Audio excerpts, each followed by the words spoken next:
অন্ধকার ঘর, চারিদিকে শুনশান নীরবতার মাঝে বসে একটা লোক চিৎকার করছে, কিন্তু আশেপাশে কেউ নেই, কেউ তাকে সাহায্য করার মতো নেই। লোকটার চিৎকার শুনে কেউ তাকে সাহায্য করার জন্য এগিয়ে আসছে না। তখন হঠাৎ করে চারদিকে কেমন জানি একটা আলো জ্বলে উঠল। সেই আলোটাও বড্ড ভয়ঙ্কর, একবার জ্বলছে আবার মুহূর্তের মধ্যে নিভে যাচ্ছে। একটা ভৌতিক পরিবেশ তৈরি হচ্ছে সেখানে। লোকটা চিৎকার করছে কারণ তার হাত পায়ের মধ্যে কারেন্টের শক দেওয়া হচ্ছে কিছুক্ষণ পর পর। কে দিচ্ছে সেটা কেউ জানে না। লোকটা তখন চিৎকার করে বলতে শুরু করলো, কে তুমি, আর কেন আমার সাথে এরকম করছো? যদি আমাকে মেরে ফেলার হয় তাহলে মেরে ফেলো, তবুও এত কষ্ট দিও না। কিন্তু ওপাশ থেকে একটা ভয়ঙ্কর হাসির আওয়াজ আসলো। সেই হাসি শুনে লোকটা মুখ বন্ধ করে ফেলল, কারণ বড্ড ভয়ঙ্কর হাসি। এই শোনার পর কোনো মানুষের স্বাভাবিকভাবে দাঁড়িয়ে থাকা সম্ভব না। তখন পেছন থেকে কেউ তার কাঁধে হাত রাখলো।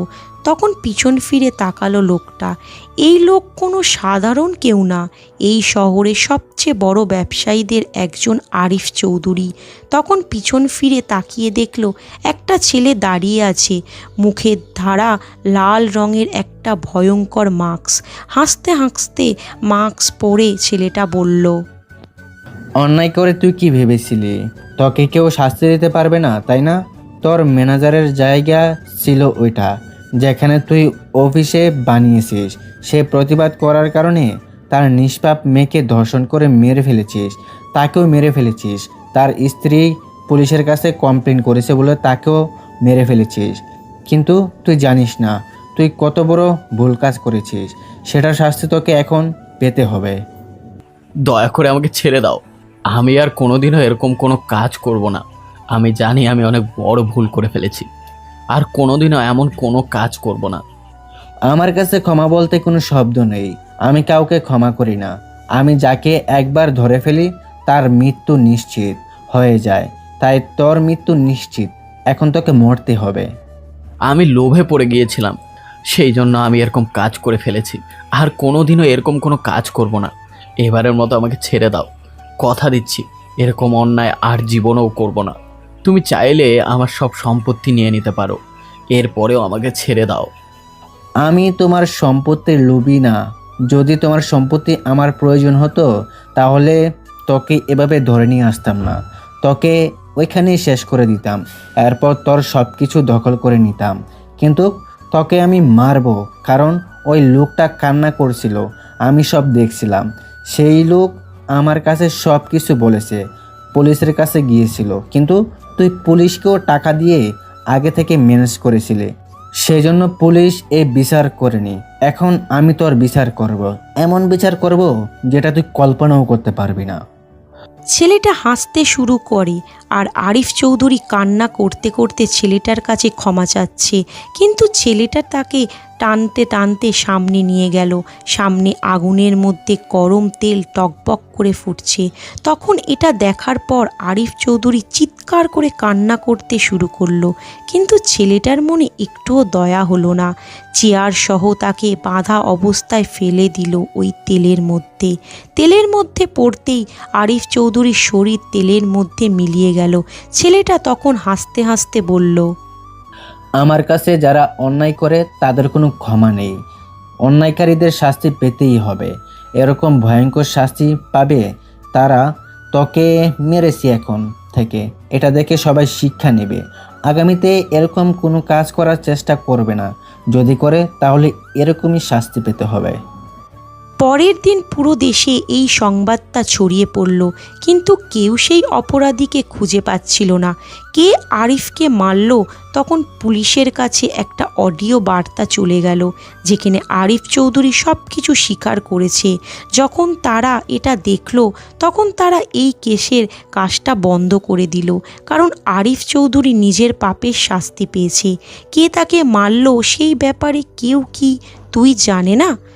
ওদিকে সিএস ভার্সিটি অর্থাৎ সেন্ট্রাল সায়েন্স ইউনিভার্সিটিতে দীপ্ত চৌধুরীর নিশা চৌধুরীর হাত ধরে আছে তখন নিশা কান্না করতে করতে বলল, ভাইয়া ছেড়ে দাও, ব্যথা পাচ্ছি তো। এই, তোর সাথে নীলের এত কথা কি? তোকে আমি বলেছি না তুই ওর থেকে দূরে থাকবি? এরপর কেন তুই ওর সাথে কথা বললি? সরি ভাইয়া, আমার ভুল হয়ে গেছে। নীল ভাইয়া আমাকে ডাকছিলেন, সেই জন্য আমি ওনার কাছে গিয়েছিলাম। আমি তোর একটা কথা নিষেধ করলে এটা বুঝতে পারিস না? আমি কি তোর খারাপ চাই? তোর কি মনে হয় আমি তোর ক্ষতি করার চেষ্টা করছি? তুমি এরকম করে কথা বলছো কেন? আমি বলছি না আমার ভুল হয়ে গেছে।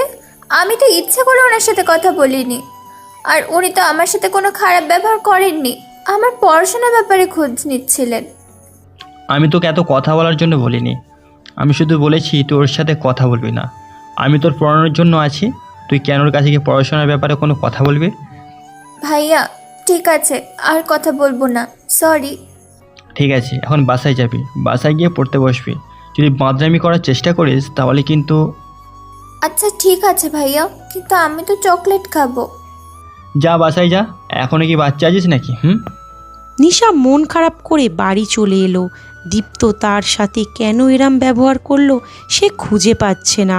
ওদিকে নিশা যাওয়ার মাত্রই দীপ্ত ভার্সিটির ভিতর চলে গেল। ভিতরে গিয়ে ফাহাদকে ডেকে নিয়ে আসলো।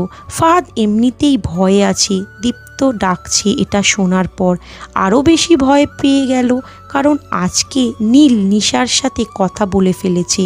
ফাহাদ সামনে আসতেই দীপ্ত জোর গলায় বলল, ফাহাদ, আমি তোকে বলেছিলাম নিশার ব্যাপারে খোঁজ করার জন্য, কিন্তু তুই কোথায় ছিলি? নিশাকে ডেকে নিয়ে গিয়ে নীল কথা বলছিল। নীলকে আমি ভালো করেই চিনি, ও যাকে টার্গেট করে তার সাথে কথাই বলে। আমি চাই না আমার নিশার ওপর কারোর নজর পড়ুক। দোস্ত, আমি জানিও না নিশা ওর সাথে কথা বলছে। হঠাৎ করে নীল ওকে ডেকে নিয়ে যাবে এটা আমি বুঝতে পারিনি। আর তোকে ব্যাপারে এটা ইনফরমেশন তোকে জানানোর জন্য আমি তোকে খুঁজছিলাম। আজকে সন্ধ্যার পর নীল আবার কয়েকটা মেয়েকে পাচার করবে। কি বলছিস দোস্ত? এই ব্যাপারে তো আমি কিছুই জানি না। কোন দিক দিয়ে? দোস্ত, বাংলাদেশের উত্তর পূর্ব সীমান্তবর্তী এলাকা দিয়ে তারা মেয়েগুলোকে পাচার করবে। তাই যে করে হোক ওদের ব্যাপারে পুলিশকে জানাতে হবে। এরা যদি এভাবে নিরীহ মেয়েদেরকে অত্যাচার করতে থাকে তাহলে মানুষ তো ভয়ে নিজেদের মেয়েদেরকে পড়াশোনা করানো বন্ধ করে দিবে। আমি বুঝতে পারছি দোস্ত, তোকে কোনো চিন্তা করতে হবে না। তুই এক কাজ করবি, তুই নিশার ওপর নজর রাখবি যাতে নীল ওর নজর দিতে না পারে। আমি নীলকে ভালো করে চিনি। তুই কোনো চিন্তা করবি না, আমি নীল আর নিশার উপর আজ থেকে নজর রাখবো। এদিকে দীপ্ত রাগ করে চলে আসলো বাসায়। বাসায় আসার পর নিশাকে ডাকতে শুরু করলো। দীপ্ত তার বাড়ির একমাত্র ছেলে, তার বাবা শহরের সবচেয়ে নামকরা ব্যবসায়ী। তিনি অনেক বেশি আশা করে বসে আছেন দীপ্তের ভবিষ্যতের ব্যাপারে। তার একটা ছোট বোন আছে নীলা, নিশা দীপ্তের চাচাতো বোন। তার চাচা চাচি দুজনেই নিশাকে ছোট রেখে একটা রোড অ্যাক্সিডেন্টে মারা যায়। এরপর থেকে নিশাকে দীপ্তের বাবা মার কাছেই থাকতে হচ্ছে। তারাও নিজের মেয়ের থেকে কোনো অংশে কম দেখেনি নিশাকে। তারা অনেক আগে থেকেই নিশাকে দীপ্তের বউ বানানোর জন্য ঠিক করে রেখেছেন, কিন্তু তারা নিশাকে বিষয়টা জানাননি। কারণ নিশা এখন পড়াশোনা করছে, তার পড়াশোনা আগে শেষ করতে হোক। দীপ্ত নিশাকে ডাকছিল, সেই জন্য নিশা তাড়াতাড়ি নিচে চলে আসে। নিচে এসে দীপ্তের সামনে দাঁড়ায়। দীপ্ত তখন ধমকের সুরে তাকে বলে, এতক্ষণ লাগে নিচে আসতে? আমি তো কতক্ষণ ধরে ডাকছি। সরি ভাইয়া, আসলে পড়ছিলাম, তুমি না বললে আমি পড়তে বসবো, সেই জন্যই তো ভার্সিটি থেকে আসার পর থেকে পড়তে বসেছিলাম। আচ্ছা ঠিক আছে, তুই চাইছিলি না চকলেট? এই নে চকলেট, তুই একা খাবি না, নীলাকেও দিবি। ও মাই গড, চকলেট এনেছো? থ্যাংক ইউ ভাইয়া, তুমি আমার কথা কত চিন্তা করো, আমি ভাবছি তুমি ভুলে গেছো। নিশার এমন হাসি দেখে দীপ্তের মনটা শান্ত হয়ে যায়। নিজের প্রিয় মানুষের হাসি সবার কাছে ভালো লাগে, দীপ্তের কাছে অনেক ভালো লাগে। তাই হাসিটা দীপ্ত তখন খুশি মনে নিজের রুমে চলে যায়। কিন্তু তার ভিতরে কোনো একটা রাগ কাজ করছে, সেটা সে প্রকাশ করেনি নিশার সামনে, কারণ সে নিশার মন খারাপ করতে চায় না। নিশা তখন রুমে চলে গেল। রুমে চলে যাওয়ার পর নীলা তার কাছে আসলো। এদিকে দীপ্ত নিজের রুমে বসে ভার্সিটির কিছু কাজ করছিল, কারণ সে শুধু ভার্সিটিতে একজন স্টুডেন্ট নয়, সে ভার্সিটির দুবারের ভিপি। নীলা তখন নিশার কাছে এসে বলে, আপু, তুমি আমাকে রেখে একা একা চকলেট খাচ্ছ, কিন্তু আমাকে একটা ডাকও দিলে না। তোকে কেন ডাক দিব? এটা দীপ্ত ভাইয়া আমার জন্য এনেছে, তোর জন্য আনলে নিশ্চয়ই তোকে দিতাম। আচ্ছা, আমি যাই, গিয়ে ভাইয়াকে জিজ্ঞাসা করে আসি সে কেন শুধুমাত্র তোমার জন্য আনলো, আমার জন্য আনলো না কেন। আরে বুনু, রাগ করিস না, আমি তোর সাথে একটু মজা করছিলাম। এই নে তোর জন্য চকলেট। তোর ভাইয়া কি শুধুমাত্র আমার জন্য আননি নাকি, তোর জন্যও এনেছে। তাহলে তুমি আমাকে মিথ্যে কথা বললে কেন? তুমি কি ভেবেছিলে তুমি আমারটা খেয়ে নেবে? তুই কি আমাকে এতটাই স্বার্থপর ভাবিস? যদি স্বার্থপর হতাম তাহলে এতক্ষণে খেয়ে নিতাম। হয়েছে, এখন দাও, আমারটা আমি খাবো। ওদিকে নীলের লোকজন কয়েকটা মেয়েকে নিয়ে চলে গেল তার এই মেয়েগুলোকে বিদেশে পাচার করবে। তারা মেয়ে পাচারের সাথে অনেক দিন থেকে জড়িত। মেয়েগুলো চিৎকার করে কান্না করছিল, কিন্তু তারা তাদেরকে টেনে নিয়ে যাচ্ছিল। একদম সীমান্তের কাছাকাছি চলে আসলো। তখন রাত অনেক হয়ে গেছে। তারা ভেবেছিল কোনো সমস্যা হবে না, তাদের সাথে আইনের লোকেদের কন্ট্যাক্ট আছে, তাই তাদেরকে আটকানোর মতো কেউ নেই। যখন তারা সীমান্তের একদম কাছাকাছি পৌঁছে গেল, তখন হঠাৎ করে তাদের মধ্যে কালো মাস্ক পরা একটা লোকের আবির্ভাব ঘটল। ছেলেটা আসার পরে তাদেরকে মারতে শুরু করলো। তারা কিছু বুঝে ওঠার আগেই কি থেকে কি হয়ে গেল, ছেলেটা তাদেরকে শুইয়ে দিল। এরপর তাদের যে লিডার ছিল তার কাছে গেল, এরপর বলল, মেয়েগুলোকে বিদেশ পাচার করার জন্য এখানে নিয়ে এসেছিস। দেখি তোর কত বড় সাহস, এই মেয়েগুলোকে পাচার করিস কিভাবে। আমি দাঁড়িয়ে আছি, দেখি তুই পাচার কর। আমাকে ক্ষমা করে দাও, আমি আর কোনোদিন এরকম কোনো কাজ করব না। আমাকে টাকা দেওয়া হয়েছিল এই কাজ করার জন্য, না হলে আমি এই কাজ কোনোদিন করতাম না। আমি অনেক বড় একটা ভুল কাজ করে ফেলেছি, আর কোনোদিন এরকম কোনো কাজ করব না। ক্ষমা? তা আবার তোদেরকে? তোরা আমাকে হাসালি। তোদের মতো জঘন্য মানুষকে যদি ক্ষমা করি তাহলে সৃষ্টিকর্তা আমাকে ক্ষমা করবে না। তোদের একটাই শাস্তি, সেটা হলো মৃত্যু। তো এভাবে তোদেরকে মারবো না, তোদেরকে এত ভয়ঙ্করভাবে মারবো যেটা তোরা কল্পনাও করতে পারবি না। তোর নাম কি আর তুই কি কাজ পারিস তাড়াতাড়ি বল। ভাই, আমার নাম তৌফিক, আমি নীলের সাথে অনেক দিন ধরে কাজ করি। আমি এই কাজ কোনোদিন করতে চেয়েছিলাম না, কিন্তু নীল আমাকে এই কাজ করতে বাধ্য করেছে টাকার লোভ দেখিয়ে। এজন্য আমি টাকার লোভে পড়ে এই কাজ করতে গিয়েছিলাম। আমাকে ক্ষমা করে দাও, আমি আর কোনোদিন এরকম কোনো কাজ করব না। তোর ক্ষমা দরকার তাই না? চল তোকে ক্ষমা করে দিব। বলেই অপরিচিত ছেলেটা তৌফিককে টানতে টানতে নিয়ে গেল উপরের দিকে, পাহাড়ের একটা গর্ত। সেখানে গিয়ে ছেলেটার হাতে পায়ে ধারালো ব্লেড দিয়ে আঘাত করতে শুরু করলো। ছেলেটার মুখের উপর ধারালো ব্লেডের আঘাত, প্রতিটা আঘাতেই ছেলেটা পৃথিবী কাঁপানো আর্তনাদ করছিল। ওই অপরিচিত ছেলেটা তৌফিকের চোখের উপর ব্লেড দিয়ে আঘাত করলো। সুযোগ বুঝে ছেলেটার হাত থেকে তৌফিক পালিয়ে গেল। তবে পালিয়ে গেল নাকি ওই ছেলেটাকে তাকে ছেড়ে দিল এটা কেউ জানে না। তৌফিক দৌড়াতে শুরু করলো। পিছন থেকে সেই অপরিচিত ছেলেটা চিৎকার করে হাসতে শুরু করলো আর বলতে শুরু করলো, তোর জীবনের মাত্র 10 মিনিট। 10 মিনিট পরেই তুই এই পৃথিবীর মায়া ত্যাগ করে চলে যাবি। তোরা কি হয়েছিলি? এরকম নিরীহ মেয়েগুলোকে পাচার করে দিবি তাই না? যতদিন আমি বেঁচে আছি ততদিন এটা করতে পারবি না। সেই ছেলেটা কতক্ষণ দৌড়ালো। দৌড়াতে দৌড়াতে হঠাৎ করে সে বুঝতে পারলো তার শরীর অবশ হয়ে আসছে, কারণ ওই ব্লেডের মধ্যে বিষ লাগানো ছিল। তাকে এমনভাবে আঘাত করা হয়েছে যাতে বিষ একদম ভিতরে চলে যায়। এত ভয়ঙ্করভাবে কোনো মানুষকে মারা হয় এটা হয়তো কেউ জানা নেই। ছেলেটা চিৎকার করে কান্না করতে শুরু করলো আর মাটিতে লুটিয়ে পড়ল। কিছুক্ষণের মধ্যেই সে মারা গেল। সেই অপরিচিত লোকটা মেয়েগুলোর দিকে এগিয়ে আসলো এবং বলল, তোমরা সবাই তো সিএস ভার্সিটিতে পড়ো, তোমাদের পরিচয় দাও। আমি তোমাদের সবাইকে তোমাদের বাসায় পৌঁছানোর ব্যবস্থা করব। চিন্তা করো না, আমি ওদেরকে যেভাবে মেরেছি তোমাদের সেভাবে মারবো না। আমি তোমাদেরকে বাঁচানোর জন্য এখানে এসেছি, তাই তোমরা এখন নিশ্চিত থাকতে পারো। আমি তোমাদেরকে তোমাদের বাসায় পৌঁছাতে পারবো, ব্যবস্থা করব। তখন মেয়েগুলো লোকটার দিকে তাকালো, কিন্তু চিনতে পারলো না, কারণ লোকটার পুরো মুখে কালো একটা মাস্ক ছিল, যে কারণে লোকটার মুখ দেখা যাচ্ছিল না। তারা তখন কান্না করতে শুরু করলো। কেউ মৃত্যুর মুখ থেকে বেরিয়ে আসলে কীরকম অনুভূতি হয় সেটা হয়তো বলে বোঝানো সম্ভব না, এটা শুধু অনুভব করতে হয়। এরকম পরিস্থিতিতে মানুষ নিজেকে চিন্তা শক্তি হারিয়ে ফেলে। সেই মুহূর্তে যদি কেউ তাদেরকে সহযোগিতা করে তাহলে সেটা তাদের কাছে স্বর্গের সুখের মতো মনে হয়।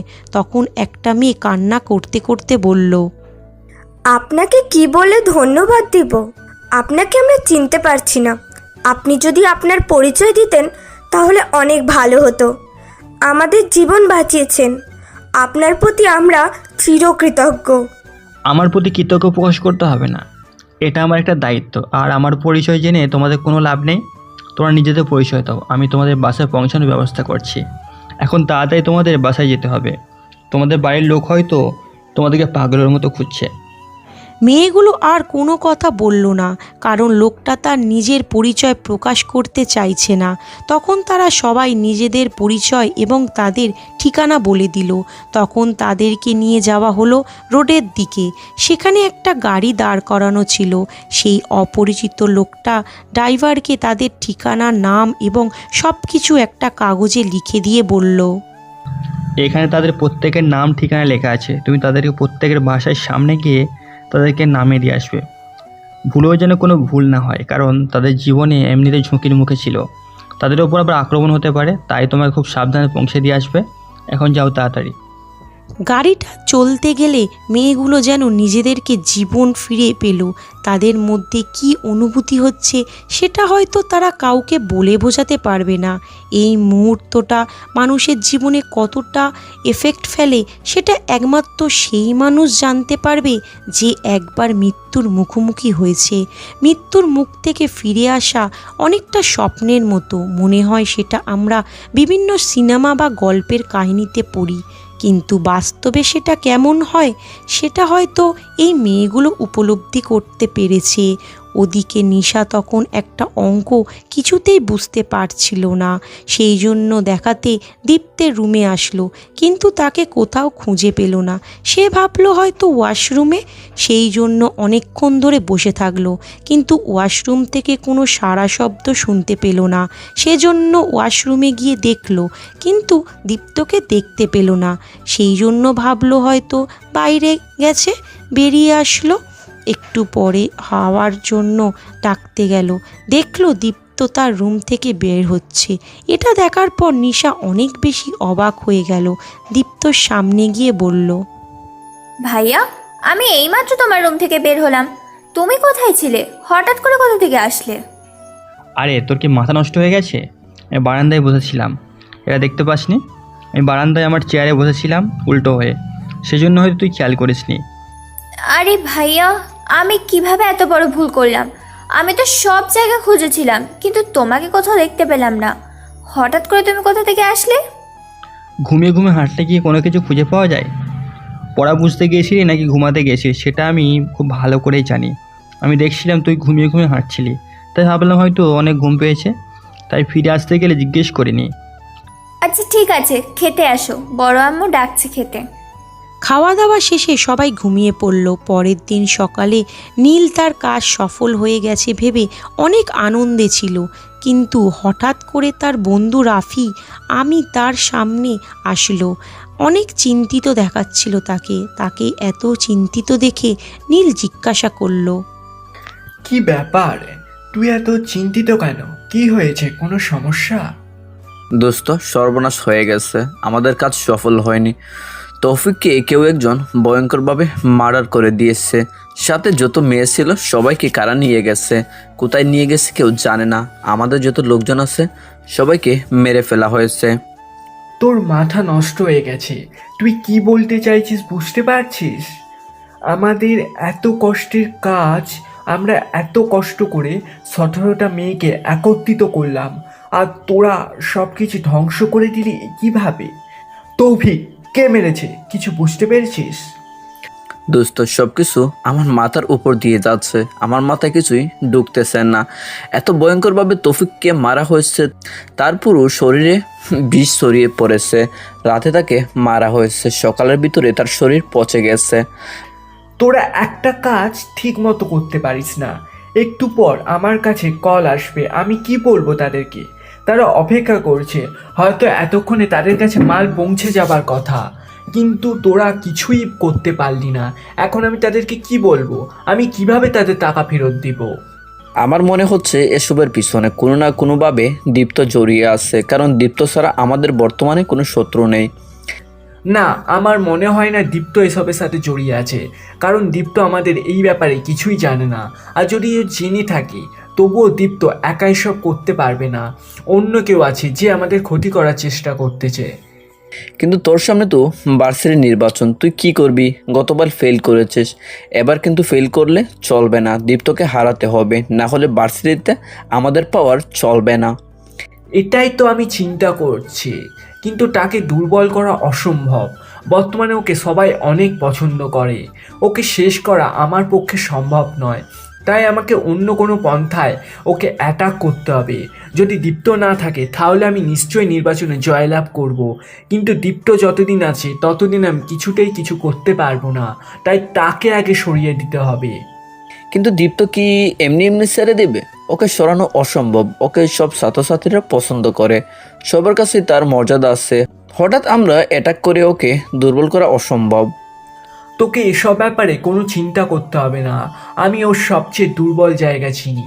ওকে ওই জায়গায় অ্যাটাক করব, এতে করে দীপ্ত ধ্বংস হয়ে যাবে। দীপ্ত নিজে থেকেই সব কিছু থেকে সরে যাবে, কাউকে কিছু করতে হবে না। দোস্ত তুই কি করতে চাইছিস? আমি তো কিছুই বুঝে উঠতে পারছি না। আর আমাদের এসবের কি হবে? আমরা যে এত কষ্ট করে এতগুলো মেয়েকে পাঠালাম, সবাই পালিয়ে গেল, এখন আমরা কি করব? তাদেরকে কি জবাব দেব? তুই এখন এক কাজ কর, আমার যত লোকজন আছে সবাইকে নিয়ে ছড়িয়ে পড়। আবার আমাদেরকে মেয়ে কালেক্ট করতে হবে। এবার আর ওদেরকে বিদেশে পাচার করব না, দেশের ভিতরই তাদেরকে দিয়ে ব্যবসা করাবো। এরপর সেখান থেকে আমরা টাকা ইনকাম করব। আচ্ছা ঠিক আছে দোস্ত, কোনো চিন্তা করবি না। আমি এখনই ছড়িয়ে পড়তেছি আমার লোকজন নিয়ে। আমাদের যত টাকা লস হয়েছে সেটাকে আমরা তুলে আনবো। নীল তখন দাঁড়িয়ে হাসতে শুরু করলো।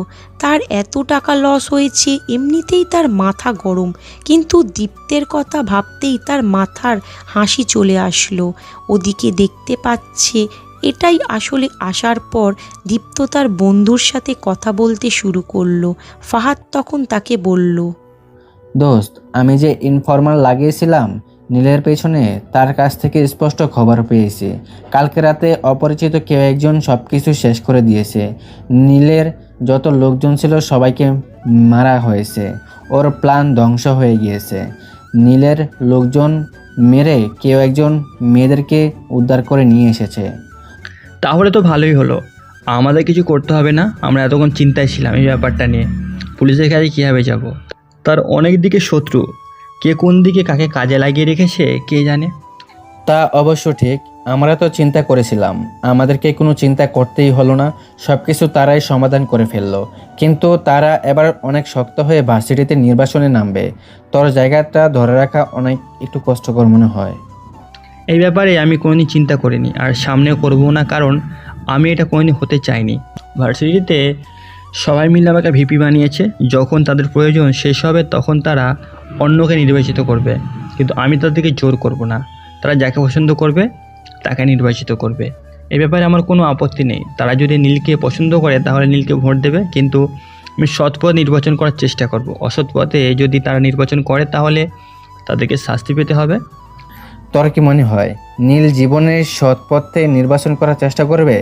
গতবারও ঝামেলা করার চেষ্টা করলো, কিন্তু পরবর্তী সময়ে ব্যর্থ হয়েছে। কিন্তু এবার মনে হয় না এরকম ছোটোখাটো ঝামেলা করবে। এবার ঝামেলা করে যদি, তাহলে বড় ঝামেলা করবে ভার্সিটির। কেউ নীলকে সাহায্য করতে পারে না, তাকে কেউ ভোট দেবে। আর সে যদি পাশ করে তাহলে দুর্নীতি করে পাশ করবে, এছাড়া তার আর কোনো উপায় নেই। যদি দুর্নীতি করার চেষ্টা করে তাহলে কি আমরা বসে থাকবো?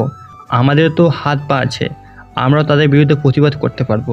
তুই এসব ব্যাপারে কোনো চিন্তা করবি না, এখন ক্লাসের সময় হয়ে গেছে, আগে পড়াশোনায় মনোযোগ দে। এসব নির্বাচন দিয়ে কি হবে? এরপর তারা দুজন ক্লাসে চলে গেল। তবে আসার সময় নিশাকে নিয়ে এসেছিল।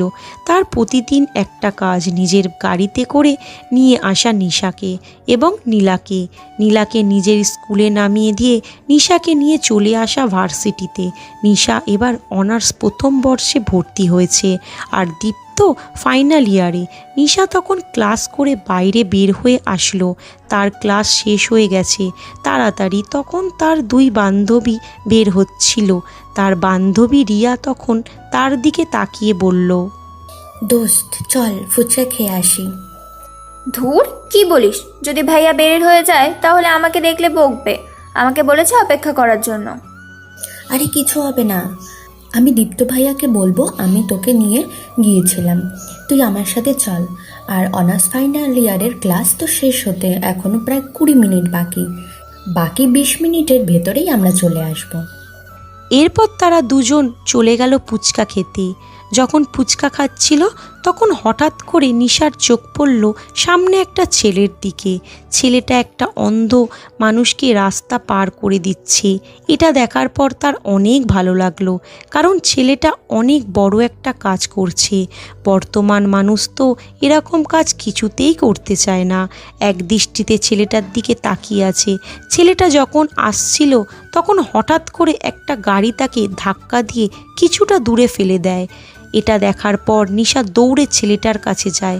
ছেলেটার তেমন কোনো ক্ষতি হয়নি, শুধুমাত্র হাতে আঘাত পেয়েছে, হালকা রক্ত বের হয়েছে। সেই জন্য সে ছেলেটার দিকে তাকিয়ে বলল, আরে, আপনার তো হাত কেটে গেছে। আপনি একটু দেখে শুনে চলাফেরা করবেন না? আপনি মানুষকে রাস্তা পার করে দিচ্ছেন, কিন্তু নিজেই রাস্তা পার হতে পারেন না। ছেলেটা তখন তার দিকে তাকালো। মাথা নিচু করে ছেলেটার ব্যবহার দেখে তার কাছে অনেক ভালো লাগলো, কারণ সে কোনো প্রতিবাদ করলো না। তার কথা মাথা নিচু করে মেনে নিল। তখন নিশা আবার বলল, দেখি, আপনার হাত তো অনেক কেটে গেছে। বলেই সে নিজের ওড়নার এক অংশ ছিঁড়ে ছেলেটার হাতে বেঁধে দিতে চাইল, কারণ ছেলেটা অনেক ভালো একটা কাজ করেছিল। এরকম মানুষকে সহযোগিতা করতে পারাটাও ভাগ্যের বিষয়, সেই জন্য সে সহযোগিতা করছিল।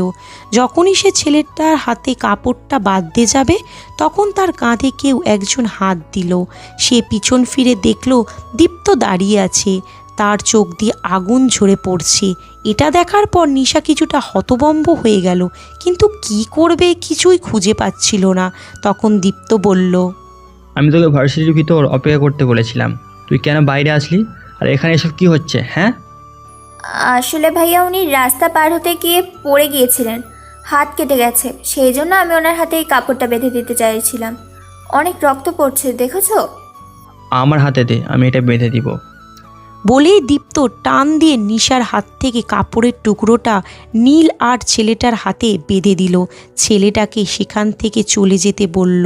ছেলেটা আস্তে আস্তে সেখান থেকে চলে গেল। দীপ্ত তখন নিশাকে টানতে টানতে গাড়িতে এনে বসালো। এরপর তার দিকে তাকিয়ে বলল, মানুষের জন্য এত দরদ কোন দিন থেকে হলো? কই, আমার তো এরকম হলে কোনোদিন এরকম করিসনি। ছেলেটা হাত কেটেছে বলে তুই নিজে ওড়না ছিঁড়ে ছেলেটা হাত বেঁধে দিতে গিয়েছিলি। এত দরদ কোথা থেকে আসে? আসলে ভাইয়া ছেলেটা একটা অন্ধ মানুষকে রাস্তা পার করতে গিয়েছিল। এরপর ফিরে আসার সময় অ্যাক্সিডেন্ট করে ব্যথা পেয়েছে। সেজন্য আমার অনেক মায়া হচ্ছিল, তাই এরকম কাজ করেছি। কেন, আমি কি ভালো কাজ করিনি?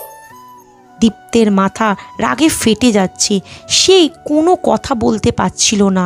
তখন সে কোনো কথা না বলে গাড়ি চালাতে শুরু করলো।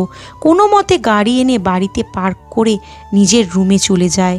গিয়ে শাওয়ার ছেড়ে তার নিচে দাঁড়িয়ে মাথা ঠান্ডা করতে শুরু করে, কারণ তার মাথা গরম হয়ে গেলে সে কি করবে নিজেই জানে না। তার নিজের প্রতি কন্ট্রোল থাকে না, সেজন্য সে কোনো সময় রাগের মাথায় কিছু করতে চায় না। এরপরেও নিশা তাকে বারবার রাগিয়ে দেয়। তখন সে মনে মনে বলতে শুরু করলো, নিশা, তুই কোনোদিন আমার ভালোবাসার গভীরতা বুঝতে পারবি না। আমি তোকে কতটা ভালোবাসি সেটা যদি বলে প্রকাশ করতে পারতাম তাহলে তোকে বোঝাতে পারতাম। কিন্তু কেউ একজন বলেছিল ভালোবাসা ভাষায় বলে প্রকাশ করা যায় না, অস্তিত্বের প্রতিটা কোনায় কোনায় এটা মিশ্রিত থাকে। আমি তোকে কতটা ভালোবাসি সেটা একমাত্র আমি জানি। আমার প্রতিটা নিঃশ্বাস তোকে নিয়ে ভাবে, কিন্তু তুই আমার কথা কি একটা বারো চিন্তা করিস না? আমার কি ভালো লাগে, আমার কি খারাপ লাগে সেটা কি তুই একবারও চিন্তা করিস না? তোর ভালো লাগা খারাপ লাগা কি আমি দেখি না? তুই যেটা ভালোবাসিস সেটাই আমি করার চেষ্টা করি, তুই যেটা অপছন্দ করিস সেটা আমি অপছন্দ করি। এটাকে তোর প্রতি আমার দুর্বলতা মনে করিস না। কেন তুই বুঝতে চাস না? শুধু মুখে বললেই কি ভালোবাসা হয়? ভালোবাসা কি হৃদয়ের সাথে হৃদয়ের সম্পর্কর নাম না? তাহলে ভালোবাসা কি? ভালোবাসা কি শুধুই ভালোবাসি ভালোবাসি বলে ঘুরে বেড়ানোর নাম?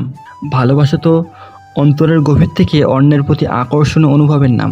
আমি জানি না আমি তোকে কোনোদিন বলতে পারবো কি না আমি তোকে ভালোবাসি, জানি না তুই আমাকে কোনোদিন ভালোবাসবি কি না, কিন্তু একটা কথা মনে রাখবি, তুই আমার এই হৃদয়ের প্রতি স্পন্দনে আছিস। তোকে আমার থেকে কোনোদিন আলাদা করতে পারবে না। যদি আলাদা হয়ে যাস তাহলে তো সেটা শারীরিক দূরত্ব, কিন্তু আমার থেকে তোর অন্তরের দূরত্ব কোনোদিন হবে না। আমি জানি হয়তো তুই আমাকে ভালোবাসিস না, কিন্তু তোকে আমি কতটা ভালোবাসি সেটা না পৃথিবীর কোনো যন্ত্র দ্বারা পরিমাপ করা সম্ভব নয়। আমি নিজেও জানি না তোকে কেন এতটা ভালোবাসি।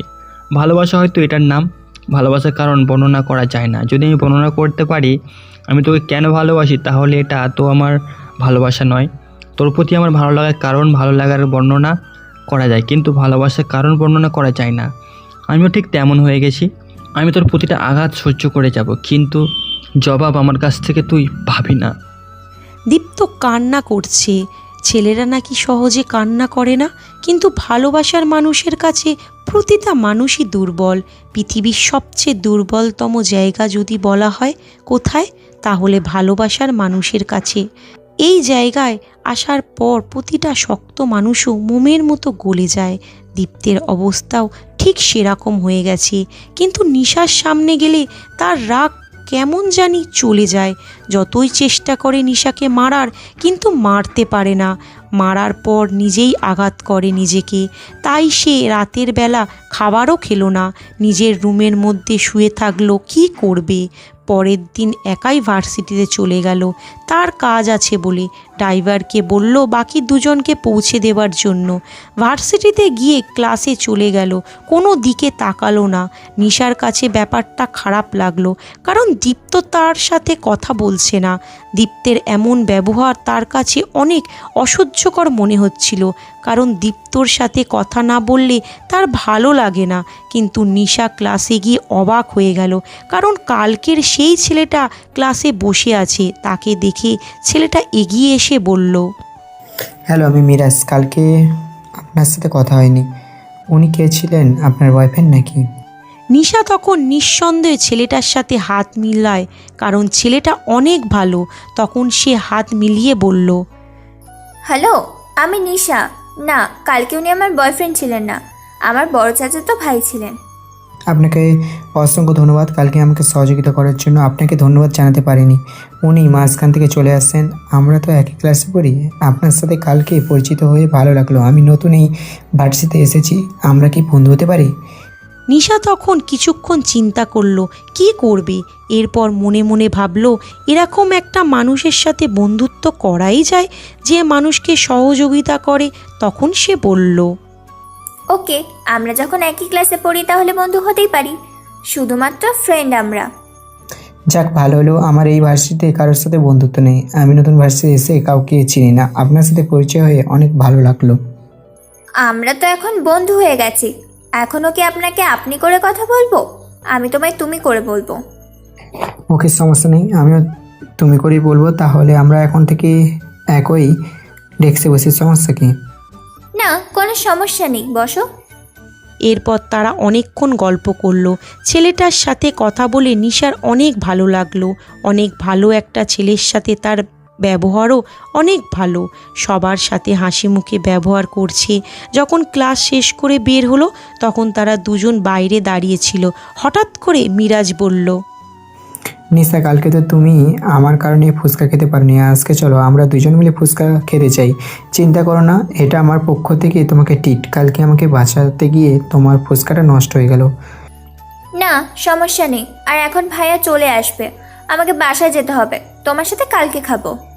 কোথায়? এখনও তো ওনার ক্লাস শেষ হতে অনেক দেরি আছে। চলো আমরা দুজন মিলে যাই ওখানে। নিশা আর মানা করলো না, মিরাজের সাথে চলে গেল ফুচকা খেতে। সেখানে গিয়ে দুজন গল্প করছিল। ওদিকে দীপ্ত ক্লাস শেষ করে নিশাকে দেখতে না পেয়ে বাইরে চলে আসলো। বাইরে আসার পর দেখলো নিশা মিরাজের সাথে ফুচকা খাচ্ছে। এই দৃশ্য দেখার পর সে রেগে গিয়েছিল। সে সেখানে আর দাঁড়াতে পারলো না, সেজন্য সেখান থেকে চলে আসলো বাসায়। আসার পর তার মনটা ভীষণ খারাপ হয়ে গেল।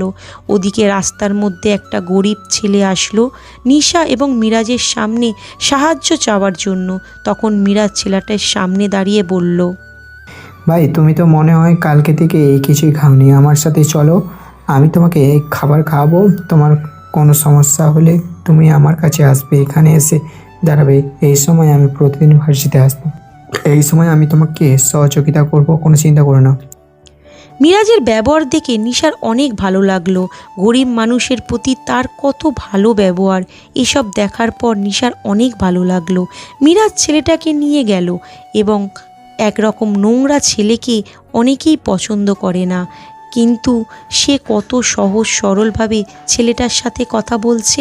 এটা দেখার পর নিশারও তাদের পিছন পিছন যেতে লাগলো। খাওয়া দাওয়ার পর মিরাজ ছেলেটার হাতে একটা 500 টাকার নোট দিয়ে বলল, এই নাও ভাই, এটা তুমি রাতে খাবার কেনার সময় ব্যবহার করবে, আর তুমি কালকে এই সময় এখানে চলে আসবে। আমি তোমাকে সহযোগিতা করব, কেউ না করলেও তুমি কোনো চিন্তা করো না। ছেলেটা হাসি মুখে সেখান থেকে চলে গেল। নিশা তখন মিরাজের দিকে তাকিয়ে বলল, তোমার ব্যবহার সত্যি চমৎকার। তোমার মতো কত চিন্তা গরিব মানুষদের প্রতি। এরকম যদি সবাই করতো তাহলে গরিব মানুষেরা অনেক ভালো জীবনযাপন করতে পারতো। নিশা, এটা বললে আমার লজ্জা লাগে। আমি কাউকে দেখানোর জন্য বা কোনো কিছু পাওয়ার জন্য এসব করি না। আমার তাদের প্রতি একটা দায়িত্ব আছে। আমরা সবাই যদি সবার পাশে দাঁড়াই তাহলে সমাজটা অনেক সুন্দর হবে। আমি এটাই করার চেষ্টা করি। আচ্ছা ঠিক আছে, আমি রাখছি, তাহলে কালকে কথা হবে। এখন আমাকে চলে যেতে হবে। তোমার নাম্বারটা দিয়ে যাও, রাতে যদি কোনো প্রয়োজন হয়। এখন তো আমরা বন্ধু, আমরা একে অপরের সাথে নাম্বার শেয়ার করতেই পারি, তাই না? নিশা তখন নাম্বার দিয়ে দিল তার কাছে। ব্যাপারটা তেমন একটা সন্দেহজনক মনে হলো না, কারণ ছেলেটা অনেক ভালো এবং ব্যবহারও অনেক সুন্দর। এর সাথে তার চরিত্র অনেক ভালো। কিন্তু নিশা যখন ভার্সিটির ভিতরে আসলো তখন দীপ্তকে দেখতে পেল না, সে চলে গেছে। এটা দেখার পর তার অনেক মন খারাপ লাগলো, কারণ দীপ্ত তাকে না নিয়ে চলে গেল। সে মনে মনে ভয় পেল। দীপ্ত মনে হয় বাসায় গিয়ে তার সাথে চিৎকার চেঁচামেচি করবে, সেজন্য সে ভয়ে ভয়ে বাসার ভিতরে প্রবেশ করলো। কিন্তু কোনো সমস্যা হলো না। খাবার টেবিলে যখন বসলো তখন দীপ্তর মা নীলার দিকে তাকিয়ে বলল, আমার ছেলেটার কি হয়েছে নীলা? কালকে রাত থেকে কোনো খাবার খাচ্ছে না, এরকম করছে কেন? নীলা, নিশা, তোরা কিছু জানিস? আমি কি বলবো আম্মু, আমি তার রুমের কাছে যেতে পারি না, রুম থেকে বের করে দেয়। কথা বলছে না কারোর সাথে, কোনো একটা বিষয় নিয়ে অনেক চিন্তায় আছে মনে হয়। এভাবে করলে তো শরীর খারাপ করবে। আমি আমার ছেলেটাকে এভাবে দেখতে পারছি না, তুই ওকে ডেকে নিয়ে আয়। নীলা উঠে চলে গেল। নিশাও চিন্তায় পড়ে গেল, দীপ্ত কেন এরম করছে? শুধু তার সাথে কথা বলছে না ভাবছিল, কিন্তু দীপ্ত কারো সাথে কথা বলছে না, খাওয়া দাওয়া বন্ধ করে দিয়েছে। এর কারণ কি? কিন্তু কিছুক্ষণ পর নীলা ফিরে আসলো হতাশ হয়ে, কারণ দীপ্ত তাকে বকা দিয়ে বের করে দিয়েছে। দীপ্ত সকালেও নীলাকে তার রুমে ডাকতে যেতে নিষেধ করেছে। নীলা তখন মন খারাপ করে তার মাকে বলল, তোমার ছেলে আমাকে বকা দিয়ে রুম থেকে বের করে দিয়েছে। এরকম ব্যবহার কেন করেছে? আমি তাকে খাবার জন্য ডাকলাম আর সে আমাকে মারার জন্য তেড়ে এসেছে। দীপ্তর মাও খাবার বন্ধ করে দিলেন। নিজের ছেলের এরকম ব্যবহার দেখে তার ছেলের কি হয়েছে তিনি খুঁজে পাচ্ছেন না। ওদিকে দীপ্ত নিজের রুমে বসে কান্না করছে। সে সহজে কান্না করে না, কিন্তু আজকে সে কান্না থামাতেই পারছে না। নিজের প্রিয় মানুষটা দূরে চলে যাবে, এটা কেউ মেনে নিতে পারবে না। দীপ্তও মেনে নিতে পারছিল না। এই ছেলেটা তার জীবনে হঠাৎ করে কিভাবে চলে আসলো?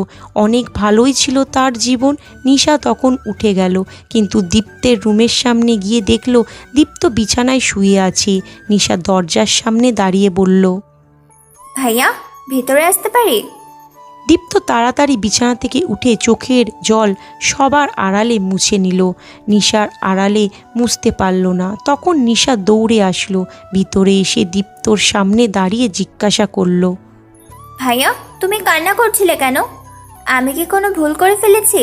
তুমি আমাকে বলো, তুমি কেন এরকম ব্যবহার করছো? আজকে ভার্সিটিতে যাবার সময় আমাকে নিয়ে গেলে না, আবার আসার সময় আমাকে নিয়ে আসলে না, এর কারণ কি? আমার কাজ ছিল, সেই জন্য আমি চলে গিয়েছিলাম, আর আসার সময় দেখলাম তুই ব্যস্ত, সেই জন্য তোকে নিয়ে আসতে পারিনি, সরি। ভাইয়া তুমি এরকম ব্যবহার করো না, তোমার এরকম ব্যবহার আমার কাছে ভালো লাগছে না। তুমি খাওয়া দাওয়া বন্ধ করে দিয়েছো। দেখো, বড় আম্মুও খাওয়া দাওয়া বন্ধ করে দিয়েছে। তোমার কারণে সবাই কষ্ট পাচ্ছে, তুমি কেন এটা বুঝতে পারছো না? তোকে আমার ব্যাপারে কোনো চিন্তা করতে হবে না, আর সবাইকে বলে দিবি আমার ব্যাপারে কোনো চিন্তা না করতে।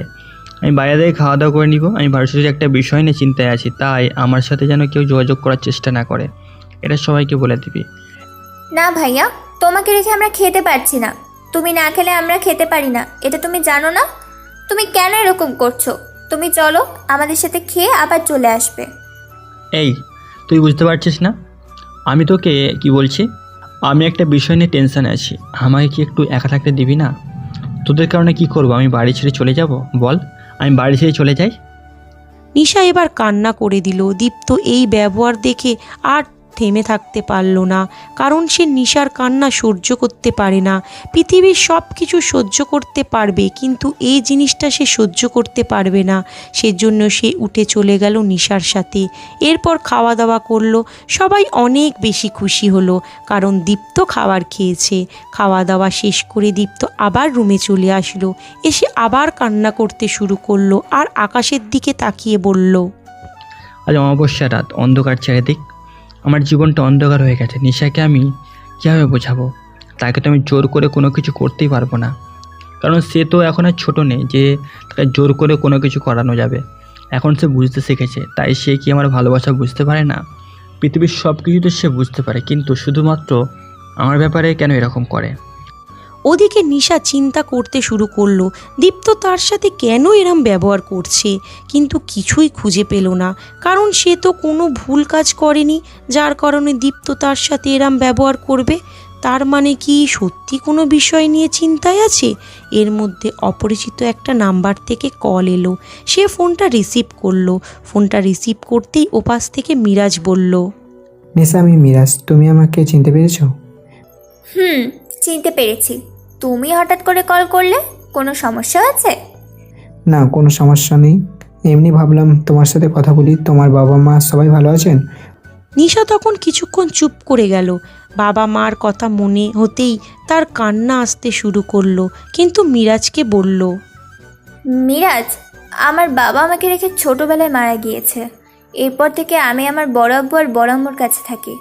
ও সরি, আমি মনে হয় তোমাকে কষ্ট দিয়ে ফেললাম।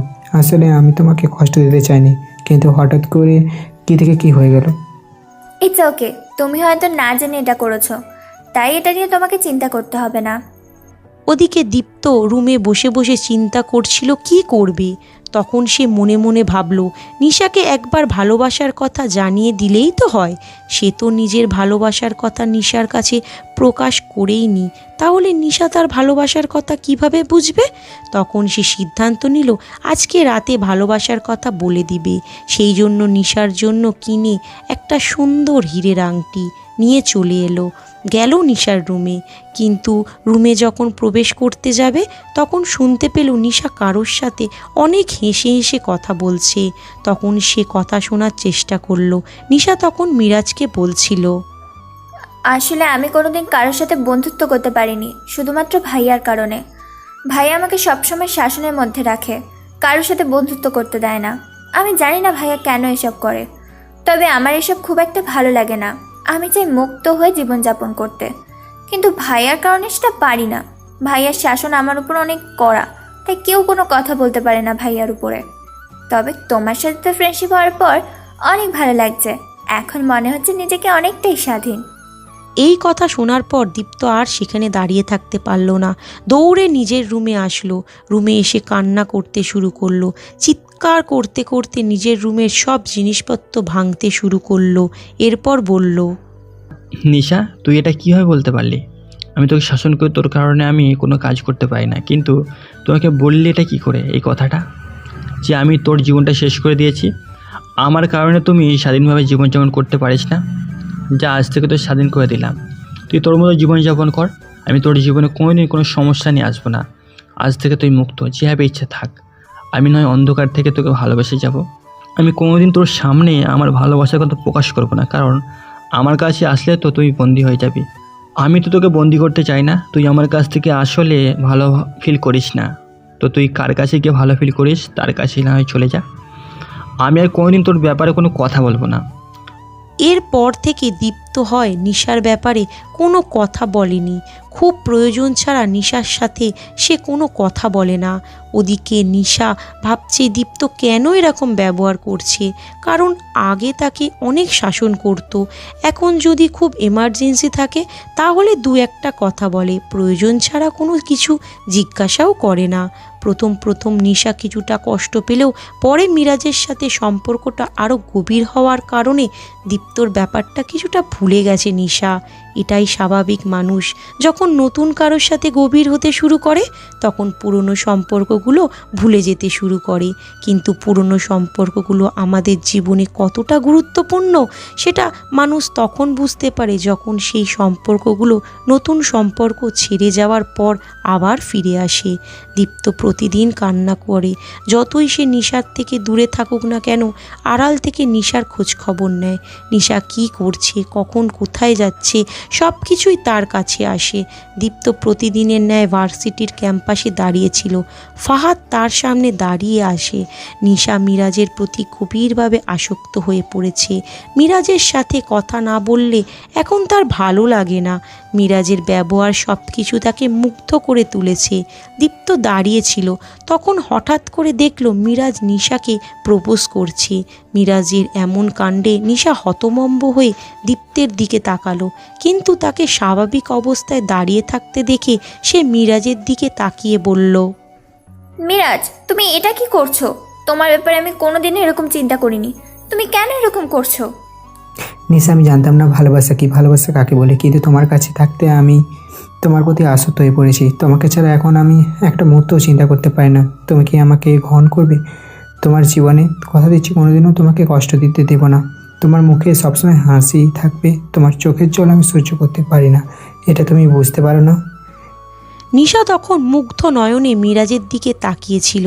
মিরাজের এরম ব্যবহার তার কাছে বেশ পাগলামি করার মতো হলেও তার মনের মধ্যে একটা আনন্দ কাজ করছিল। দীপ্তের ব্যবহার তাকে বিরক্ত করে তুলছিল, তার কাছে অনেক কষ্ট হতো।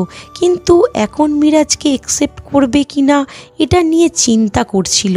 তখন হঠাৎ করে মিরাজকে কেউ লাথি দিয়ে ফেলে দিল। সেটা আর কেউ নয়, দীপ্ত।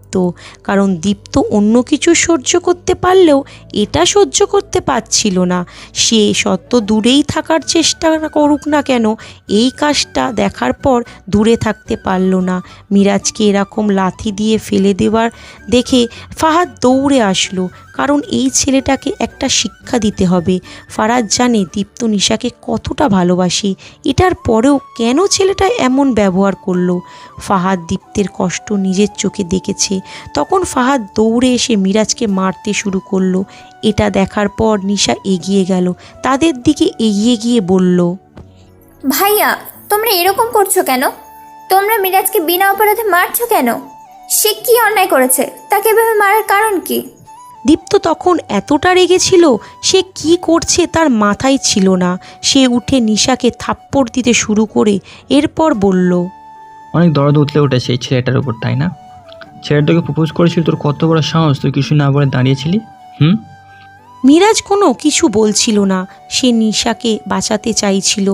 তখন সে দীপ্তর সামনে এসে বলল, ভাই, আপনারা আমাকে মেরে ফেলুন, তবুও নিশাকে কিছু বলবেন না। সে কোনো অন্যায় করেনি। আমি তাকে প্রপোজ করেছিলাম, কিন্তু সেটা ঠিক হয়নি। আপনারা প্লিজ তাকে মারবেন না। আমাকে মারেন, কোনো সমস্যা নেই, আমি অন্যায় করেছি। এই শালা, তুই চুপ করে থাকবি? তোর সাহস কী করে এইটা করার? তোকে আমি খুন করে ফেলবো। যতদিন না পর্যন্ত তোকে মারতে পারছি ততদিন পর্যন্ত আমার কোনো শান্তি নেই। আমাকে মেরে ফেলুন ভাই, কিন্তু নিশাকে কিছু করবেন না। সে কোনো ভুল কাজ করেনি, আপনি ওকে কষ্ট দেবেন না। এটা আমি কষ্ট সহ্য করতে পারবো না। আমি ওকে সত্যি অনেক ভালোবাসি। এই কথা শুনে দীপ্তর রাগ অনেক বেড়ে গেল। সে থাপ্পড় মেরে মিরাজকে দূরে ফেলে দিল। এটা দেখার পর নিশা অনেক বেশি কষ্ট পেলে, কারণ দীপ্ত এত খারাপ সে কোনোদিন ভাবতেও পারেনি।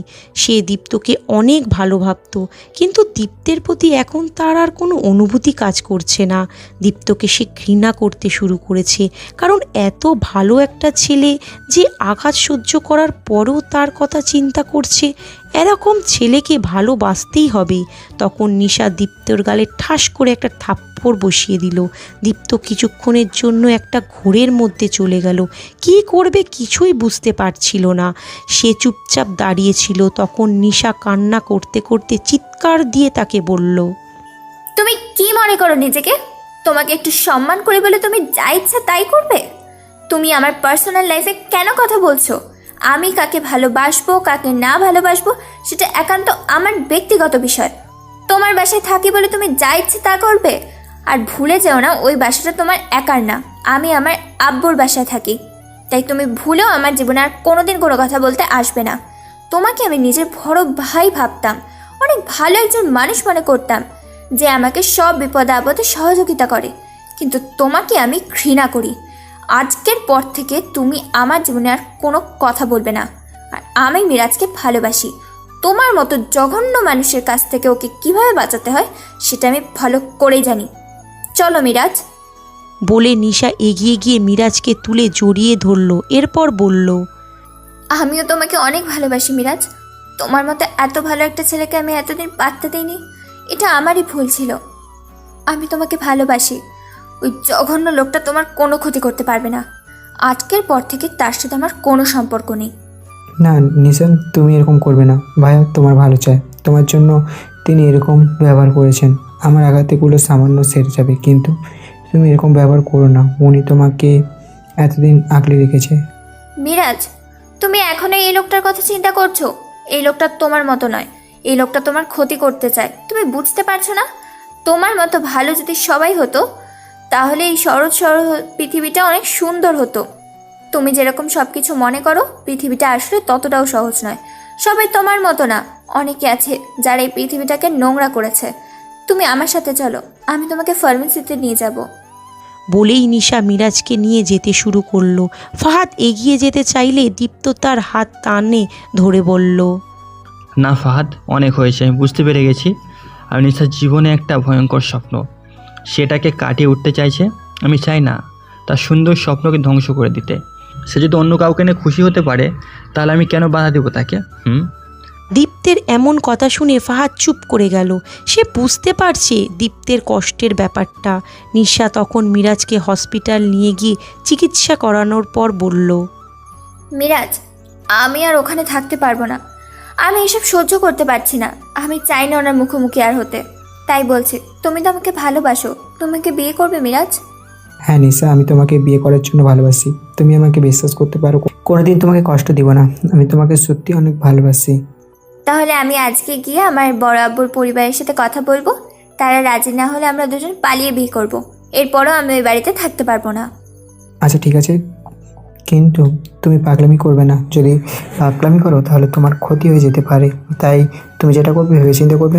আমি চাই না তুমি কোনো ভুল সিদ্ধান্ত নাও। নিশা তখন বাসায় ফিরে আসলো।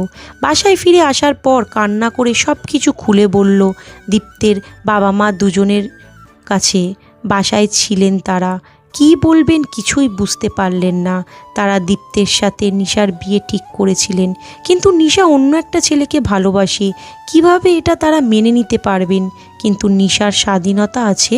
তারা কোনোদিন নিশাকে জোর করেনি, কোনো কিছুতে করতে বলেনি। তাই তারা বললেন, দেখ নিশামা, আমরা সারা জীবন তুই যা চাইছিস তাই দিয়েছি। কোনোদিন আমরা তোর কোনো কাজে আপত্তি করিনি। কিন্তু তুই আর একবার চিন্তা করে দেখ, তুই যে সিদ্ধান্ত নিয়েছিস সেটার উপরে অটল থাকবি, নাকি তুই নতুন করে কোনো সিদ্ধান্ত নিবি? বড় আপু, বড় আম্মু, আমার বিয়ের বয়স হয়েছে। এখন আমার বিয়ে করা দরকার। আর কতদিন তোমাদের বাসায় থাকবো? তাই এখন আমার বিয়ে করা দরকার। আর আমি মিরাজকে ভালোবাসি। তোমরা মিরাজের সাথে আমার বিয়ের ব্যবস্থা করো, না হলে কিন্তু আমি আত্মহত্যা করব। আর তোমার ছেলেকে বলে দিবে আমার সাথে কোনো কথা বলতে না আসে। বলে নিশা দৌড়ে তার রুমে চলে গেল। রুমে গিয়ে চিন্তা করতে শুরু করলো যে সে যেটা করলো সেটা ঠিক করেছে নাকি ভুল করেছে। তবে তার মন বলছে সে ঠিক কাজ করেছে, কারণ দীপ্ত মিরাজের সাথে অন্যায় করেছে। ওদিকে কিছুক্ষণ পর দীপ্ত বাসায় প্রবেশ করলো। বাসায় প্রবেশ করতেই তার বাবা মা এগিয়ে গিয়ে জিজ্ঞাসা করতে শুরু করলো, কিন্তু দীপ্ত চুপ করে আছে, কোনো জবাব দিচ্ছে না। যখন নিশার বিয়ের কথা শুনে তখন সে থেমে থাকতে পারল না, চলে গেল নিশার রুমে গিয়ে তার সামনে দাঁড়ালো। নিশা নিচের দিকে তাকিয়ে আছে। তখন দীপ্ত নিশার ঘাড়ে হাত দিয়ে বলল, আমি জানি নিশা, তুই আমার উপর অনেক রাগ করে আছিস। আমি ভুল করে ফেলেছি। তুই কোনো চিন্তা করবি না। তুই যাকে ভালোবাসিস তাকে তুই বিয়ে করবি। আমি তোর বিয়েতে কোনো আপত্তি করব না। আমি নিজে দাঁড়িয়ে থেকে তোদের বিয়ে দিব। তুই নিশ্চিন্তে থাকতে পারিস। নিশা তখন বেশ চমকে যায় দীপ্তের এমন ব্যবহার দেখে। তার মতে তো দীপ্তের রাগার কথা ছিল, কিন্তু দীপ্ত এরকম ব্যবহার করছে কেন? তখন তার মনে কেমন জানি করছিল। দীপ্ত তখন আবার বলে উঠল, তুই কালকে মিরাজের পরিবারকে বলবি আমাদের বাসায় আসতে। কালকে মিরাজের পরিবারের সাথে কথা বলে বিয়ের ব্যবস্থা করব। তুই এই ব্যাপারে নিশ্চিন্ত থাকতে পারিস। আমি তোকে কোনো দিন কোনো বিষয়ে কষ্ট দিতে চাইনি, আর সামনেও এরকম করার চেষ্টা করব না। আমি ভুলে গিয়েছিলাম আমার অধিকার নেই। যদি অধিকার থাকতো তাহলে তুই এরকম কথা বলতে পারতি না, কিন্তু আমার অধিকার নেই। আমি ভেবেছিলাম তুই আমাকে অধিকার দিয়েছিস, কিন্তু সেটা আমি ভুল ভেবেছিলাম। সরি ভাইয়া, আসলে সেই সময় আমিও ভুল করে ফেলেছিলাম তোমার সাথে এরকম ব্যবহার করে। কিন্তু তুমি মেরাজের সাথে যেটা করেছো সেটা অন্যায় করেছো। তুমি কেন এমনটা করলে? তুমি বিনা অপরাধে তাকে মেরেছো। মিরাজ ওরকম ছেলে না। মিরাজ ছেলে হিসেবে খুব ভালো, সবসময় মানুষদেরকে সহযোগিতা করার চেষ্টা করে। তুমি তাকে মারছিলে, কিন্তু সে তোমার সাথে কত ভালো ব্যবহার করছিল। এটা দেখে কি প্রমাণ হয় না সে কতটা ভালো? হ্যাঁ, বুঝতে পেরেছি। মিরাজের সাথে ভুল করেছি। কালকে মিরাজের কাছে ক্ষমা চেয়ে নেব। মিরাজের পরিবারকে জানিয়ে দিয়ে কালকে দেখা করার জন্য। দীপ্ত এতক্ষণ কেন জানি মনের ভিতরে একটা চিন্তা নিয়ে ঘুরছিল। এখন তার সব চিন্তা ভাবনা দূর হয়ে গেছে। সে হাউমাউ করে কান্না করতে শুরু করেছে। একটু পর তার ছোট বোন নীলা সেখানে এলো। এসে দীপ্তকে জড়িয়ে ধরে কান্না করতে করতে বলল, ভাইয়া তুমি কান্না করো না, তোমার কান্না আমি সহ্য করতে পারি না। তুমি কি নিশা আপুকে বলেছিলে তুমি তাকে ভালোবাসো? চুপ নীলা, এটার কোনোদিন বলবি না। সে এখন অন্যকে নিয়ে সুখী হতে চায়। আমরা কেন তাকে বাধা দিব? তার অধিকার আছে, সে স্বাধীনভাবে জীবনযাপন করতে পারে। তাই তার ব্যাপারে কোনো কথা বলবি না। আমি তাকে বলতে পারিনি আমি তাকে ভালোবাসি, তবে আমার প্রতি তার কোনো ফিলিংস নেই। যদি থাকতো তাহলে সে এরকম করতে পারতো না। কিন্তু ভাইয়া তোমার উচিত ছিল তাকে ভালোবাসার কথা বলে দেওয়া। সে হয়তো তোমাকে নিয়ে এসব কিছু চিন্তাই করে না। যদি চিন্তা করতো তাহলে হয়তো এরকম সিদ্ধান্ত নিতে পারতো না। তার জন্য আমরা এত কিছু করলাম, কিন্তু সে প্রতিদান হিসেবে এসব দিল আমাদেরকে। নীলা, বেয়াদবি করবি না। ও তোর বড়, আর আমরা ওকে কিছুই দেইনি। যা দিয়েছি তা তার অধিকার ছিল। চাচা চাচি মারা যাওয়ার পর এই বাড়িতে আমাদের যেমন অধিকার, তারও তেমন অধিকার। তাই তাকে আমরা কিছুই দেইনি, সে নিজে অধিকার পেয়েছে। নীলার কোনো কথা বলল না, চলে গেল। ওদিকে দীপ্ত কান্না করতে শুরু করলো। এরপর চিন্তা করলো এখন আর বাড়িতে থাকা যাবে না, সেজন্য বাড়ি থেকে বেরিয়ে গেল। যখনই দীপ্ত রুম থেকে বেরিয়ে গেল, নীলা আবার রুমে আসলো।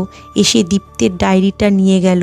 দীপ্ত নিজের সব কথাই ডায়েরিতে লিখে রেখেছে, তাই নীলা চাইছিল এটা নিশার কাছে দিয়ে যেতে। নিশা এখনও জানে না দীপ্ত যে তাকে এতটা ভালোবাসে। তখন সে ফোনে মিরাজের সাথে কথা বলছিল। নীলা তখন ঢুকলো।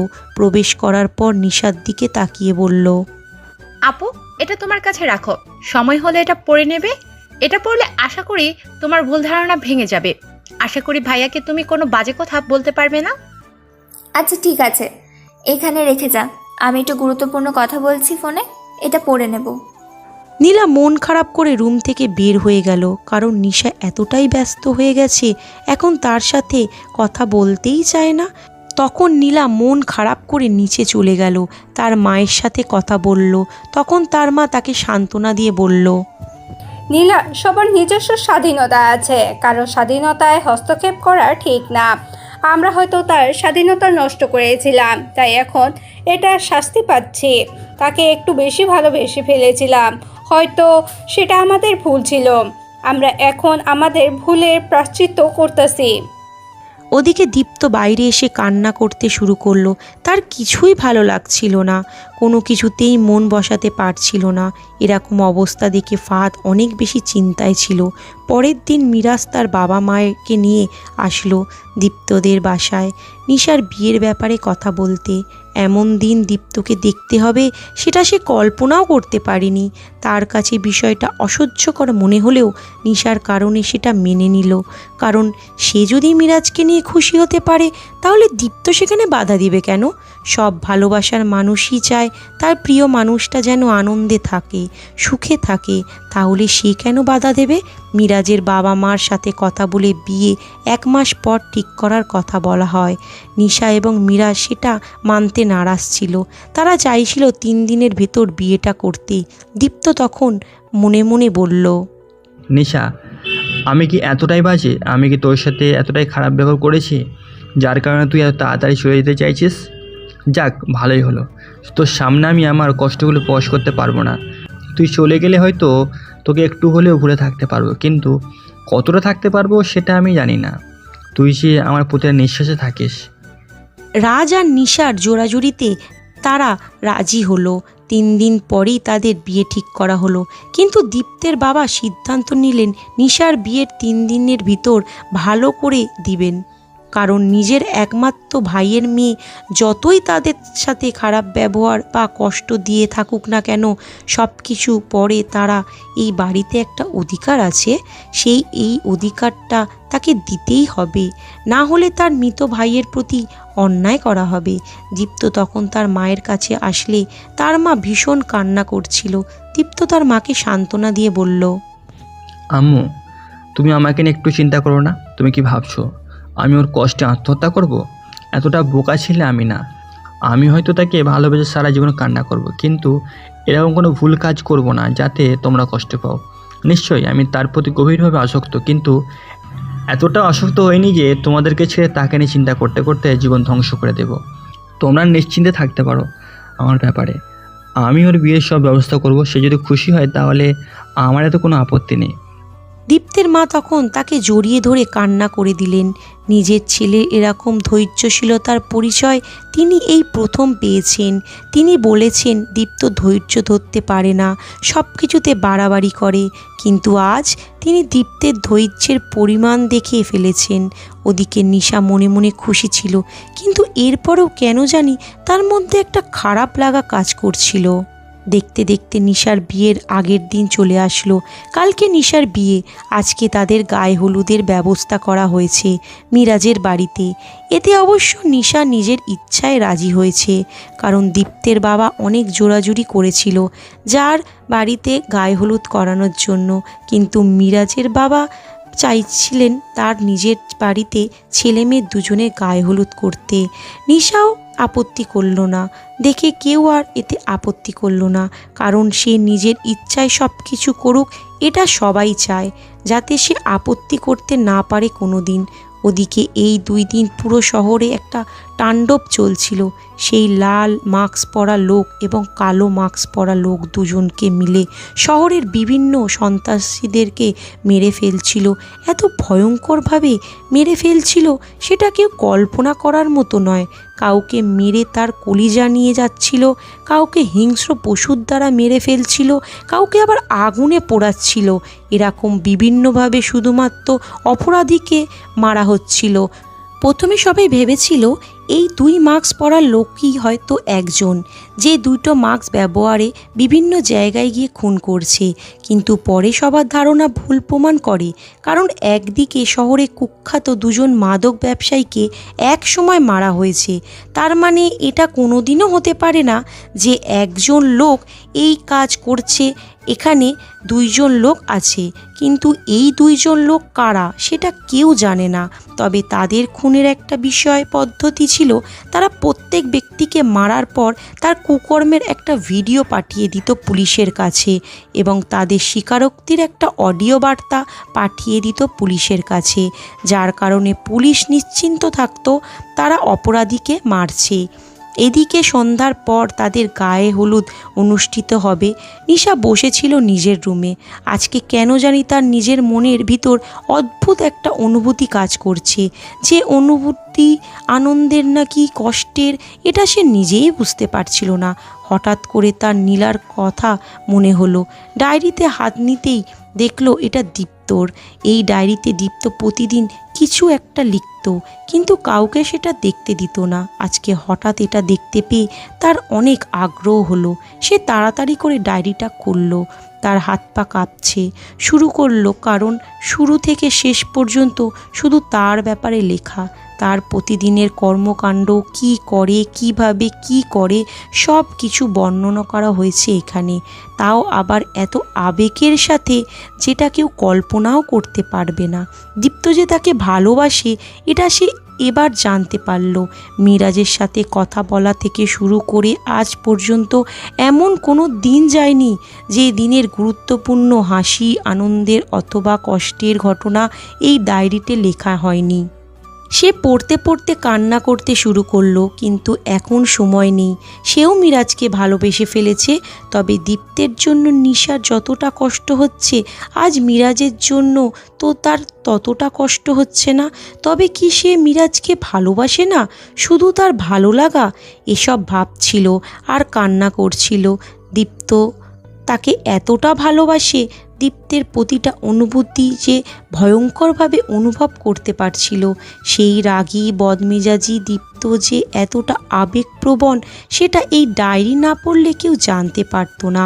মাঝে মাঝে ডায়েরিতে কালো একটা দাগ বোঝাই যাচ্ছে কান্নার কারণে। পানি পড়েছিল, আর সেই পানি শুকনোর ফলে সেই জায়গায় একটা দাগ সৃষ্টি হয়েছে। নিশা দেখলো মিরাজের সাথে তার কথা শুরু হওয়ার পর থেকে দীপ্ত কতটা কান্না করেছে, কিভাবে দিন কাটিয়েছে। এসব লেখা। সে কেন কোনো অন্য ছেলের সাথে কথা বলতে দিত না, তাও লেখা আছে এখানে। এবার নিশি কি করবে চিন্তা করতে পারছিল না, কিন্তু সে মিরাজের সাথে বেইমানি করতে পারবে না। তবে এটা পড়ে সে জানতে পারল দীপ্ত তাকে বিভিন্ন লোকের মাধ্যমে জানিয়েছিল মিরাজ ভালো ছেলে না, মিরাজ অনেক খারাপ একটা ছেলে। কেন জানিয়েছিল তাও স্পষ্ট করে লেখা আছে। তার ভালোবাসা হারিয়ে যাওয়ার ভয়ে দীপ্ত এগুলো করেছিল। নিশা তখন কান্না করতে করতে বলল, দীপ্ত ভাইয়া, তুমি একটাবার আমাকে জানাতে পারলে না তুমি আমাকে ভালোবাসো? তুমি একটাবার বললে না যে তোমার সাথে আমার বিয়ে ঠিক হয়ে আছে, সেই জন্য তুমি আমার কাছে অধিকার আদায় করতে চাও? তাহলে কি আমি মিরাজের সাথে বাঁধনে আবদ্ধ হতাম? এবার তো আমি মিরাজের সাথে বেইমানি করতে পারবো না। তাকে আমি কথা দিয়ে ফেলেছি, আমার কিছুই করার নেই। আমিও যে তোমাকে খুব মিস করব, তোমার মতো আমিও কষ্ট পাবো। তুমি এই ডায়েরিটা কেন লিখলে? যদি তুমি এটা না লিখতে, তাহলে তোমার প্রতি আমার একটা ভুল ধারণা থাকতো, আর সেই ভুল ধারণাটা নিয়ে তোমাকে ঘৃণা করতে করতে জীবনটা কাটিয়ে দিতাম। কিন্তু তুমি এটা লিখে আমার জীবনটা আরও কষ্টকর করে তুললে। এখন আমি কিছুতেই দিন কাটাতে পারবো না। প্রতিটা মুহূর্তে তোমার কথা মনে হবে। তোমার ব্যবহারগুলো আমাকে প্রতি মুহূর্তে কষ্ট দিয়েছে, যার কারণে সেই সময় মিরাজের সাথে আসক্ত হয়ে পড়েছি।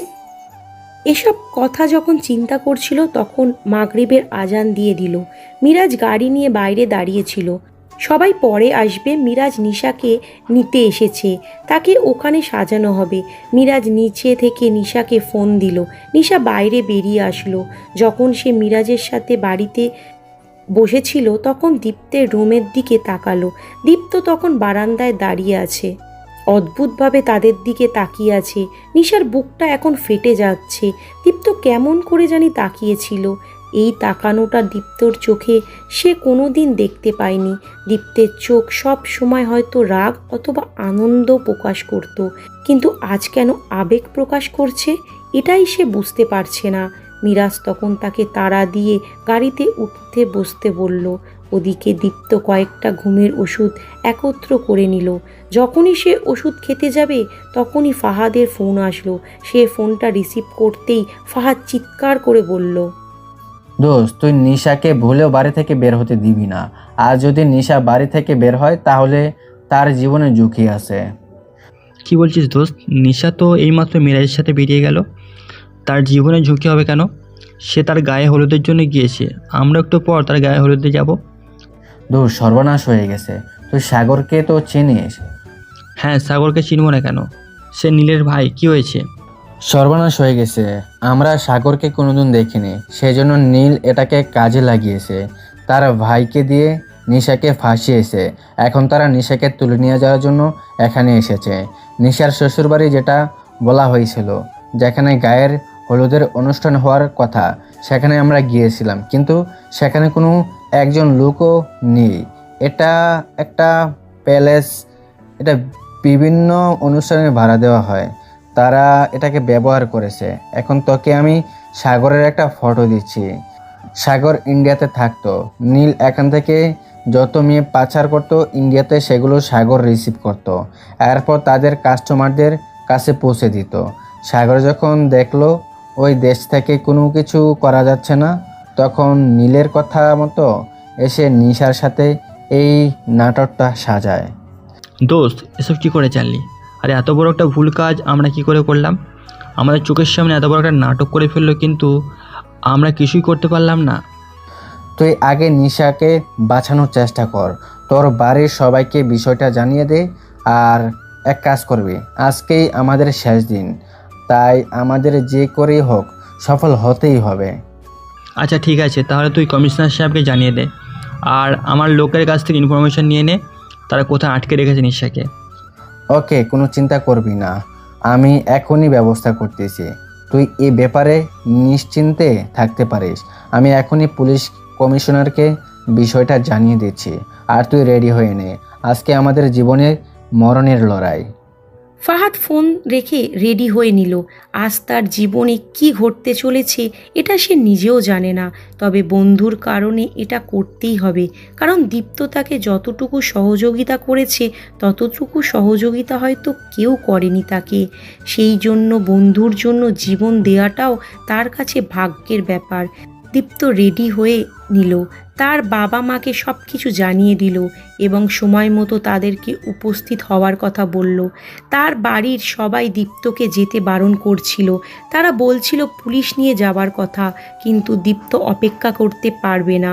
কারণ যে করেই হোক নিশাকে বাঁচাতে হবে। নিশাকে তার এত বড় একটা প্ল্যানে ফাঁসিয়ে দিয়েছে, তার সাথে শত্রুতার কারণে নিশা ফেঁসে গেছে। এটা সে মেনে নিতে পারছিল না। নিশা দেখতে পেল কিছু দূর যেতেই মিরাজের গাড়িতে আরও দুটো ছেলে উঠল। ছেলেগুলোকে সে চিনতে পারছিল না, ছেলেগুলো তার দিকে কেমন করে জানি তাকাচ্ছিল। এটা নিশা মেনে নিতে পারছিল না। সে মিরাজের কাছে বারবার অভিযোগ জানাচ্ছিল, কিন্তু মিরাজ স্বাভাবিকভাবে বসে আছে। একটু পর তাকে নিয়ে আসা হলো একটা পুরনো বাড়ির সামনে, কিন্তু এটা তো বিয়ে বাড়ি বলে মনে হচ্ছে না। তখন নিশা মিরাজকে প্রশ্ন করলো, কি ব্যাপার মিরাজ, এটা তো তোমার বাড়ি মনে হচ্ছে না। তুমি আমাকে এখানে কোথায় নিয়ে এসেছো? এখানেই তোমরা আসল বিয়ে বাড়ি, তোমাকে এখানে আমি বিয়ে করব, তবে এভাবে না, ভয়ঙ্করভাবে। মিরাজের হাসি দেখে নিশার হাত পা কাঁপতে শুরু করলো। এটা কি হচ্ছে তার সাথে, সে কিছুই বুঝতে পারছিল না। তাকে টেনে ভিতরে নিয়ে যাওয়া হলো, এরপর চেয়ারের সাথে বেঁধে ফেলা হলো। তার কাছে কেমন জানি মনে হচ্ছিল সব কিছু। সে কান্না করতে শুরু করলো। একটু পর দেখলো সেখানে নীল এবং মিরাজের বাবা মা বলে পরিচয় দিয়েছিল যারা, তারা চলে এসেছে। তখন নীল এসে মিরাজের সামনে দাঁড়াতেই নিশা কান্না করে বলল, নীল ভাইয়া প্লিজ আমাকে বাঁচান। মিরাজ আমার সাথে অভিনয় করেছে, আমাকে বিয়ে করার নাম করে এখানে ধরে নিয়ে এসেছে। তখন নীলও তাদের সাথে হাসতে শুরু করলো আর চিৎকার করছে। নিশা কি করবে কিছুই বুঝতে পারছিল না। তখন সে কান্না করতে করতে সেই লোকটার দিকে তাকিয়ে বলল, আঙ্কেল আন্টি প্লিজ আমাকে বাঁচান। আপনার ছেলে সব কি করছে? আমাকে কেন এখানে ধরে নিয়ে আসা হলো? আর আপনারা দাঁড়িয়ে কি দেখছেন? আমার সাথে এত বড় একটা অন্যায় করা হচ্ছে, কিন্তু আপনারা কিছুই বলতে পারছেন না। ওরা কি বলবে? ওরা শুধু আমার টাকার সাজানো সামান্য একজন অভিনেতা। তোকে আমি সব কিছুই বলতেছি। তুই যে মিরাজের সাথে সম্পর্ক করেছিস, সে হচ্ছে আমার ভাই সাগর, তোর সাথে অভিনয় করছিল। এতদিন আমি দীপ্তের কাছ থেকে প্রতিশোধ নেওয়ার জন্য তাকে এই নাটক করতে বলেছিলাম। দীপ্তের কাছ থেকে আমি কোনো মতে ক্ষমতা দখল করতে পারছিলাম না। ভার্সিটির ভিপি আমার হওয়ার কথা ছিল, কিন্তু দীপ্তের কারণে কোনো মতেই হতে পারছি না। সেই জন্য দীপ্তের সবচেয়ে দুর্বল জায়গা খুঁজে বের করেছি। দীপ্ত আমার সবচেয়ে প্রাণের বন্ধু ছিল। স্কুল লাইফে আমাকে ছাড়া কিছুই বুঝতে পারতো না, কিন্তু কলেজ লাইফে যখন ঢুকে তোকে দেখতে পেলাম তখন আমি দীপ্তকে বলেছিলাম আমার সাথে মিলে দুজন মিলে তোকে রেপ করার কথা, কিন্তু দীপ্ত কিছুতেই রাজি হয়নি। সেদিন থেকে আমার সাথে বন্ধুত্ব নষ্ট করে দিয়েছে এবং এরপর থেকে নিজে একা সব কিছু করতে শুরু করেছে। আর আমি গড়ে তুলেছি আমার এই সাম্রাজ্য, আমার পাপের সাম্রাজ্য। এখন তোকে আমি শেষ করে দিব। দীপ্ত একটু পরেই চলে আসবে, আমি ওকে কল দিচ্ছি, ওয়েট কর। আমরা এমনভাবে নাটকটা সাজিয়েছি যাতে কেউ কিছু বুঝতে না পারে। দীপ্তের জীবনে একটাই দুর্বলতা, সেটা হচ্ছে স্টুবি, আর সেটাকে কাজে লাগিয়েছি। নিশা কথাগুলো শোনার পর কান্নায় ভেঙে পড়ল, কারণ দীপ্ত তাকে এতটা ভালোবাসতো যে তার দুর্বলতার সবচেয়ে ভয়ঙ্কর জায়গাটা ছিল নিশা। নিশা এবার কি করবে? সে মিরাজের দিকে তাকিয়েছিল। মিরাজ তার ভাইয়ের সাথে হাসতে হাসতে গড়াগড়ি খাচ্ছিল। নিশার মনে নিজের প্রতি ঘৃণা জন্মে যায়, যার কারণে যে দীপ্তর সাথে খারাপ ব্যবহার করেছিল সেই ছেলেটার কারণে। ছেলেটা তার সাথে অভিনয় করলো, কিন্তু সে কিছুই বুঝতে পারল না। সে নিজের জীবন আর রাখতে চাইছিল না। সে এবার বুঝতে পেরেছে নীলার সাথে কথা বললে কেন দীপ্ত রেগে যেত। আজ যেন দীপ্তর প্রতিটা চেহারা তার সামনে ভেসে উঠছে, কিন্তু এই মানুষটার সাথে সে বেইমানি করেছে। আর একটা ছেলেকে বিয়ে করার জন্য তার বাবা মায়ের জায়গা পূরণ করা বড় আম্মুর আব্বুর সাথে সে বেইমানি করেছে, তাদের কথার অবাধ্য হয়েছে। এসব মনে পড়তেই নিশার মরে যেতে ইচ্ছা করছিল, কিন্তু কেন জানি তার মন হঠাৎ ডাক দিল সে যখন মরেই যাবে তাহলে দীপ্তের জন্য একটু হলেও উপকার করে যাবে। সেই জন্য সে নীলের দিকে তাকিয়ে কান্না করে বলল, নীল ভাইয়া প্লিজ আমাকে মেরে ফেলো, আমার কোনো দুঃখ নেই, কিন্তু প্লিজ তুমি দীপ্ত ভাইয়ার কিছু করবে না। তুমি তো আমাকে মারতে নিয়ে এসেছো, আমাকে মেরে ফেলো, কিন্তু দীপ্ত ভাইয়াকে এখানে এনে মেরো না। দীপ্তের জন্য এখন ভালোবাসা উতলে পড়ছে, তাই না? কিন্তু তুই শুনে রাখ, তোর সাথে আমাদের কোনো শত্রুতা নেই। তুই তো আমাদের প্লেনের একটা গুটি ছিলি মাত্র, কিন্তু দীপ্তকে ব্যবহার করার এর চেয়ে ভালো উপায় ছিল না। তোকে আমরা বন্দি করে দীপ্তকে ব্ল্যাকমেল করব, সেই জন্য তো এখানে তোকে ধরে এনেছি। নিশা তখন কান্না করতে শুরু করলো, আর তার হাতে কোনো উপায় নেই, তার কারণ সেই নিজের ক্ষতি করল, সাথে দীপ্তের জীবনটাও ধ্বংস করে দিল। এদিকে পুলিশ অফিসাররা বেরিয়ে পড়েছে, জায়গার লোকেশন কেউ একজন জানিয়ে দিয়েছে তাদেরকে, তারা সেখানে আসতে শুরু করলে এদিকে মিরাজ তখন তার ভাইকে বলল, ভাইয়া আমি এতদিন তো অভিনয় করলাম, এই মেয়েটাকে যদি একবার ইউজ না করতে পারি তাহলে কিভাবে হবে বলো? আমার জীবনে আমি অনেক মেয়েদের সাথে বেড শেয়ার করেছি, কিন্তু এই মেয়ের মতো কাউকে দেখিনি, তাই ওকে আমি একটু ইউজ করতে চাই। তুমি আমাকে পারমিশন দাও। ঠিক আছে ভাই, তুই আমার ভাই, তুই একটা জিনিস চেয়েছিস আর আমি সেটা দেবো না? এই তোরা ব্যবস্থা কর, আমার ভাইয়ের জন্য আজকে বিয়ে ছাড়া বাসর হবে। নিশা তখন চিৎকার করে কান্না করতে শুরু করলো, বারবার না করছে, কিন্তু তাকে টেনে নিয়ে যাওয়া হলো একটা রুমের ভিতরে। কিন্তু যখনই নিশাকে রুমের ভেতরে প্রবেশ করানো হলো পুরো বাড়ির আলো নিভে গেল। কেন জানি ভয়ঙ্কর একটা লেজার লাইট বারবার জ্বালাচ্ছিল আবার বন্ধ করছিল। এটা দেখার পর নীলের সাথে থাকা সন্ত্রাসীরা ভয় পেয়ে গেল, কারণ সেই মাস্ক পরা লোক দুটোর আগমনের বার্তা এটা নীলা সেটা বুঝতে পারল, কিন্তু সে অনেক বেশি রাগ দেখিয়ে রাফির দিকে তাকিয়ে বলল, রাফি, তোকে বলেছিলাম না সব কিছু ঠিকঠাক করে দেখতে, তাহলে এরা কোথা থেকে আসলো? আর এরা আমাদের সাথে কেন শত্রুতা করছে? আজকে কাউকে বের হতে দিবি না, ওদের দুজনকে আজকে আমি শেষ করে ফেলবো। কারা এরা দেখতে চাই আমিও। দোস্ত কোনো চিন্তা করবি না, এরা আমাদের হাত থেকে বাঁচতে পারবে না। যারাই হোক না কেন, আমরা এত মানুষ থাকতে, এত ভালো অস্ত্র থাকতে তারা আমাদের মেরে ফেলবে এটা হতে পারে না। ওদেরকে আমরা শেষ করে দিব, তুই নিশ্চিন্তে থাকতে পারিস। কিন্তু নীলের লোকেরা এদিক সেদিক গুলি করছিল, আসল দুজনকে এখনো দেখাই যায়নি। হঠাৎ করে আলো জ্বলে উঠল। নীল চারিদিকে তাকিয়ে দেখে তার যত লোকজন ছিল সবাই মাটিতে পড়ে আছে, সবার গলার মধ্যে বিষাক্ত কিছু একটা ঢুকিয়ে দেওয়া হয়েছে। যখন সেই লোক দুটোর হাতের দিকে তাকালো তখন দেখতে পেল দুটো পেন তাদের হাতে। নীল তখন বুঝতে পারল এই কলমের আগায় বিষ লাগানো আছে। যখনই এটা প্রবেশ করছে সঙ্গে সঙ্গে তারা মারা যাচ্ছে। নীল তখন বন্দুক বের করে তাদের দিকে তাক করে বলল, এই তোরা কেন আমার সাথে শত্রুতা করছিস? আজকে তোরা বাঁচতে পারবি না। তোরা যতটাই ভয়ঙ্কর হোস না কেন, আমার থেকে ভয়ঙ্কর হতে পারবি না। আজকে তোদেরকে আমি শেষ করে দিব। তখন সেই দুজন মুখ থেকে মাস্ক খুলে ফেলল। সবাই অবাক হয়ে গেল, কারণ একজন ছিল ফাহাদ, অন্যজন ছিল দীপ্ত। কালো মাস্ক পরে ছেলেটা ছিল দীপ্ত। ফাহাদও অবাক হয়ে দীপ্তকে জিজ্ঞাসা করলো, দোস্ত তুই এখানে? তোকে একটা কথা বলতে একটু দেরি করে ফেলেছি দোস্ত। তোকে আমি কাজ করার কথা বলে আমি নিজেও কাজে লেগে পড়েছিলাম। আর এতদিন তোকে তোর কাছ থেকে আত্মগোপন করে রেখেছিলাম, যাতে পৃথিবীর কেউ জানতে না পারে বিষয়টা। তুই যে ব্যাপারটা নিয়ে চিন্তিত ছিলি, কেই কালো মাস্ক পরা লোকগুলো কে মারছে তাহলে শুনে রাখ। আমি তাদেরকে মারছিলাম। আর তোকে আমি কয়েকজন নাম বলে দিলাম, যাতে তুই আমাকে সন্দেহ না করিস এবং তুই তাদেরকে গিয়ে মারতে পারিস। তবে যাই বলিস না কেন দোস্ত, তোর কাজ করার স্টাইলটা অনেক ভয়ঙ্কর। আজকে আমাদের ভয়ঙ্কর রূপটা এরাও দেখতে পাবে। এদের দুই ভাইকে যতক্ষণ পর্যন্ত না শেষ করছি ততক্ষণ পর্যন্ত আমাদের শান্তি নেই। এই কথা শোনা মাত্রই নীল তাড়াতাড়ি বন্দুক বের করে যখন ফাহাদ এবং দীপ্তর দিকে গুলি করতে যাবে তখন তাদের দুই ভাইয়ের মাথায় বন্দুক ধরল রাফি। নীল তখন অবাক হয়ে গেল, তার একদিনের বন্ধুত্ব এত বিশ্বস্ত একজন মানুষ কিভাবে তাদের সাথে বেইমানি করতে পারে।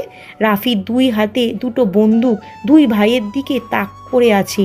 তখন নীল জিজ্ঞাসা করলো, রাফি, তুই এটা কিভাবে করতে পারলি? তুই আমার এতদিনের বন্ধু, তুই আমার সাথে বেইমানি করবি? এটা আমি কোনোদিনও ভাবতে পারিনি। দীপ্ত তো ভাবতে পারেনি তুই তার সাথে বেইমানি করবি, তার ভালোবাসার মানুষকে নিয়ে এরকম খেলা করবি।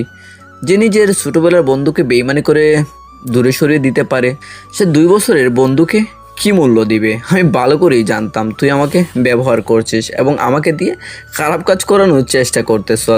আমি ভাবছিলাম আমি যখন খারাপ কাজ করি তাহলে সেটা বিনামূল্যে করব কেন, সেজন্য আমি দীপ্তর সাথে কন্ট্যাক্ট করে ফেলেছিলাম। তোর সব ইনফরমেশন আমি তার কাছে পৌঁছে দিতাম এবং দীপ্ত এর বিনিময়ে আমাকে মোটা অঙ্কের টাকা দিত। শুধুমাত্র জানতে পারিনি মিরাজ তোর ভাই, না হলে এটাই অনেক আগে জানিয়ে দিতাম। আর এত বড় একটা প্ল্যান তুই কোনোদিনও সাজাতে পারতি না।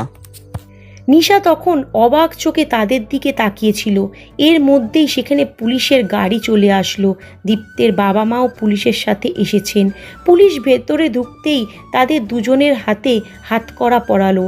এরপর দীপ্ত এবং ফাহাদ পুলিশের কাছে চলে গিয়ে পুলিশ কমিশনের দিকে তাকিয়ে বলল, স্যার, আমরা আপনার সাথে এতদিন ধরে নাটক করেছিলাম। আমরা বিভিন্ন বিষয়ে আপনাদের সাথে অনেক আলোচনা করতে যেতাম, যাতে আপনারা আমাকে এবং ফাহাদকে সন্দেহ না করেন। আসলে সেই মাস্ক পরা 2 জন লোক আমরা দুজনে ছিলাম। আপনি জানেন না বিষয়টা? আমাদের বিভিন্ন থানায় এরকম কিছু পুলিশ অফিসার আছেন যারা বিভিন্ন খুনের মামলা পর্যন্ত টাকার বিনিময়ে সমাধান করে দেন। আসলে অপরাধীরা বাইরে ঘুরে বেড়ায়, সেজন্য আমরা সকল অপরাধীদেরকে শাস্তি দেওয়ার জন্য এই কাজ করেছি এবং আপনার কাছে প্রমাণসহ সব কিছু পাঠাতাম, যাতে এই দিনের সম্মুখীন হওয়ার পর আপনি আমাদেরকে অভিযোগ না করতে পারেন। ভালো করেছো দীপ্ত। যদি তুমি আজকে এদের দুজনকে মেরে ফেলতে তাহলে আমাকে অ্যারেস্ট করতেই হতো না, তোমাদের দুজনকে। কিন্তু আজকে তোমরা এদের দুজনকে মারোনি। আমি তোমাদের দুজনকে কাজের সাধুবাদ জানাই। তবে এরকম কাজ আর কোনোদিনও করবে না। আজকে তোমাদের ক্ষমা করে দেওয়া হলো। আর আমি সিদ্ধান্ত নিয়েছি এখন থেকে তোমরা দুজন আমাদের পুলিশ ডিপার্টমেন্টের গোয়েন্দা হিসেবে কাজ করবে। আর পড়াশোনা শেষ হওয়ার পর তোমরা এই কাজে যোগদান করবে। আশা করি আমার সিদ্ধান্তের প্রতি তোমাদের দুজনের সম্মান জানাবে। এদের দুজনকে নিয়ে চলো। ফাঁসির আদেশ আসার আগ পর্যন্ত এদের একটু মালিশ করতে হবে। পুলিশ কমিশনার নীল এবং তার ভাইকে ধরে নিয়ে গেল। রাফি তখন দাঁড়িয়েছিল। রাফিকে চলে যাওয়ার নির্দেশ দিতেই সে পালিয়ে গেল, কারণ সবারই নিজের জীবনের প্রতি মায়া আছে। ফাহাদ গিয়ে নিশাকে বাইরে নিয়ে আসলো। দীপ্তের পরিবারের সবাই দাঁড়িয়ে আছে। দীপ্ত যখন চলে যেতে চাইল, নিশা সেখান থেকে দৌড়ে এসে দীপ্তের পা জড়িয়ে ধরে কান্না করতে শুরু করলো। কান্না করতে করতে বলল, দীপ্ত ভাইয়া, তুমি আমাকে ছেড়ে চলে যেও না। আমি অনেক বড় একটা ভুল করে ফেলেছি। আমি জানি আমি তোমার সাথে অনেক বড় অন্যায় করেছি। তোমাকে আমি ভালোবাসি, সেটা আজও উপলব্ধি করতে পেরেছি কিছুক্ষণের মধ্যে। কারণ তোমার প্রতি আমার অনুভূতি ছিল অনেক পুরনো। শুধুমাত্র ভুল বোঝার কারণে সেই অনুভূতিগুলো চাপা পড়ে গিয়েছিল। আমি জানি আমি যে কাজ করেছি সেটা ক্ষমার অযোগ্য, কিন্তু বিশ্বাস করো, আমি না বুঝে করে ফেলেছি। তুমি তো আমার অনেক কাজকেই ক্ষমা করে দিয়েছো, এটাকেও ক্ষমা করে দাও। দীপ্ত তখন কি করবে কিছুই বুঝতে পারছিল না। নিশার কান্না সে সহ্য করতে পারে না, কিন্তু আজকে তাকে একটু শক্ত হতেই হবে। সেজন্য সে বলল, না নিশা, সব অপরাধ একরকম হয় না। তুই যে অপরাধটা করেছিস সেটা ক্ষমার অযোগ্য। তুই আমাকে ছাড়া অন্য কাউকে নিয়ে সুখী হতে চেয়েছিস। হয়তো সেটা মিরাজ না হলে অন্য একদিন অন্য কেউ হয়ে যাবে, কিন্তু আমি তোকে ছাড়া বাঁচতে পারবো না। আমাকে আর আশা দেখাবি না। আবার যদি আমাকে ছেড়ে চলে যাস তাহলে আমি মরে যাব। এবার অনেক কষ্ট ধৈর্য ধরেছি। নিশা তখন দীপ্তকে উঠে জড়িয়ে ধরে কান্না করতে শুরু করলো। এরপর তার বড় আম্মু বড় আব্বুর দিকে তাকিয়ে বলল, ও বড় আব্বু, আমি জানি আমি তোমাদের সাথে অনেক বড় অন্যায় করে ফেলেছি। তোমরা দীপ্ত ভাইকে বোঝাও না কেন? আমি আর কোনোদিন তাকে ছেড়ে চলে যাব না। সে যেভাবে বলবে আমি সেভাবেই চলবো। কোনোদিন কোনো কথার অবাধ্য হব না। তোমরা প্লিজ তাকে বোঝাও। দীপ্ত নড়াচড়া করছে না। তার বাবা মাও চুপচাপ দাঁড়িয়ে আছেন। দীপ্তের সিদ্ধান্ত তারা জানতে চান। নিশা তখন দৌড়ে গিয়ে পড়ে থাকা একটা বন্দুক এনে নিজের মাথায় ধরে বলল, দীপ্ত ভাইয়া, তোমার ধৈর্য শক্তি আছে।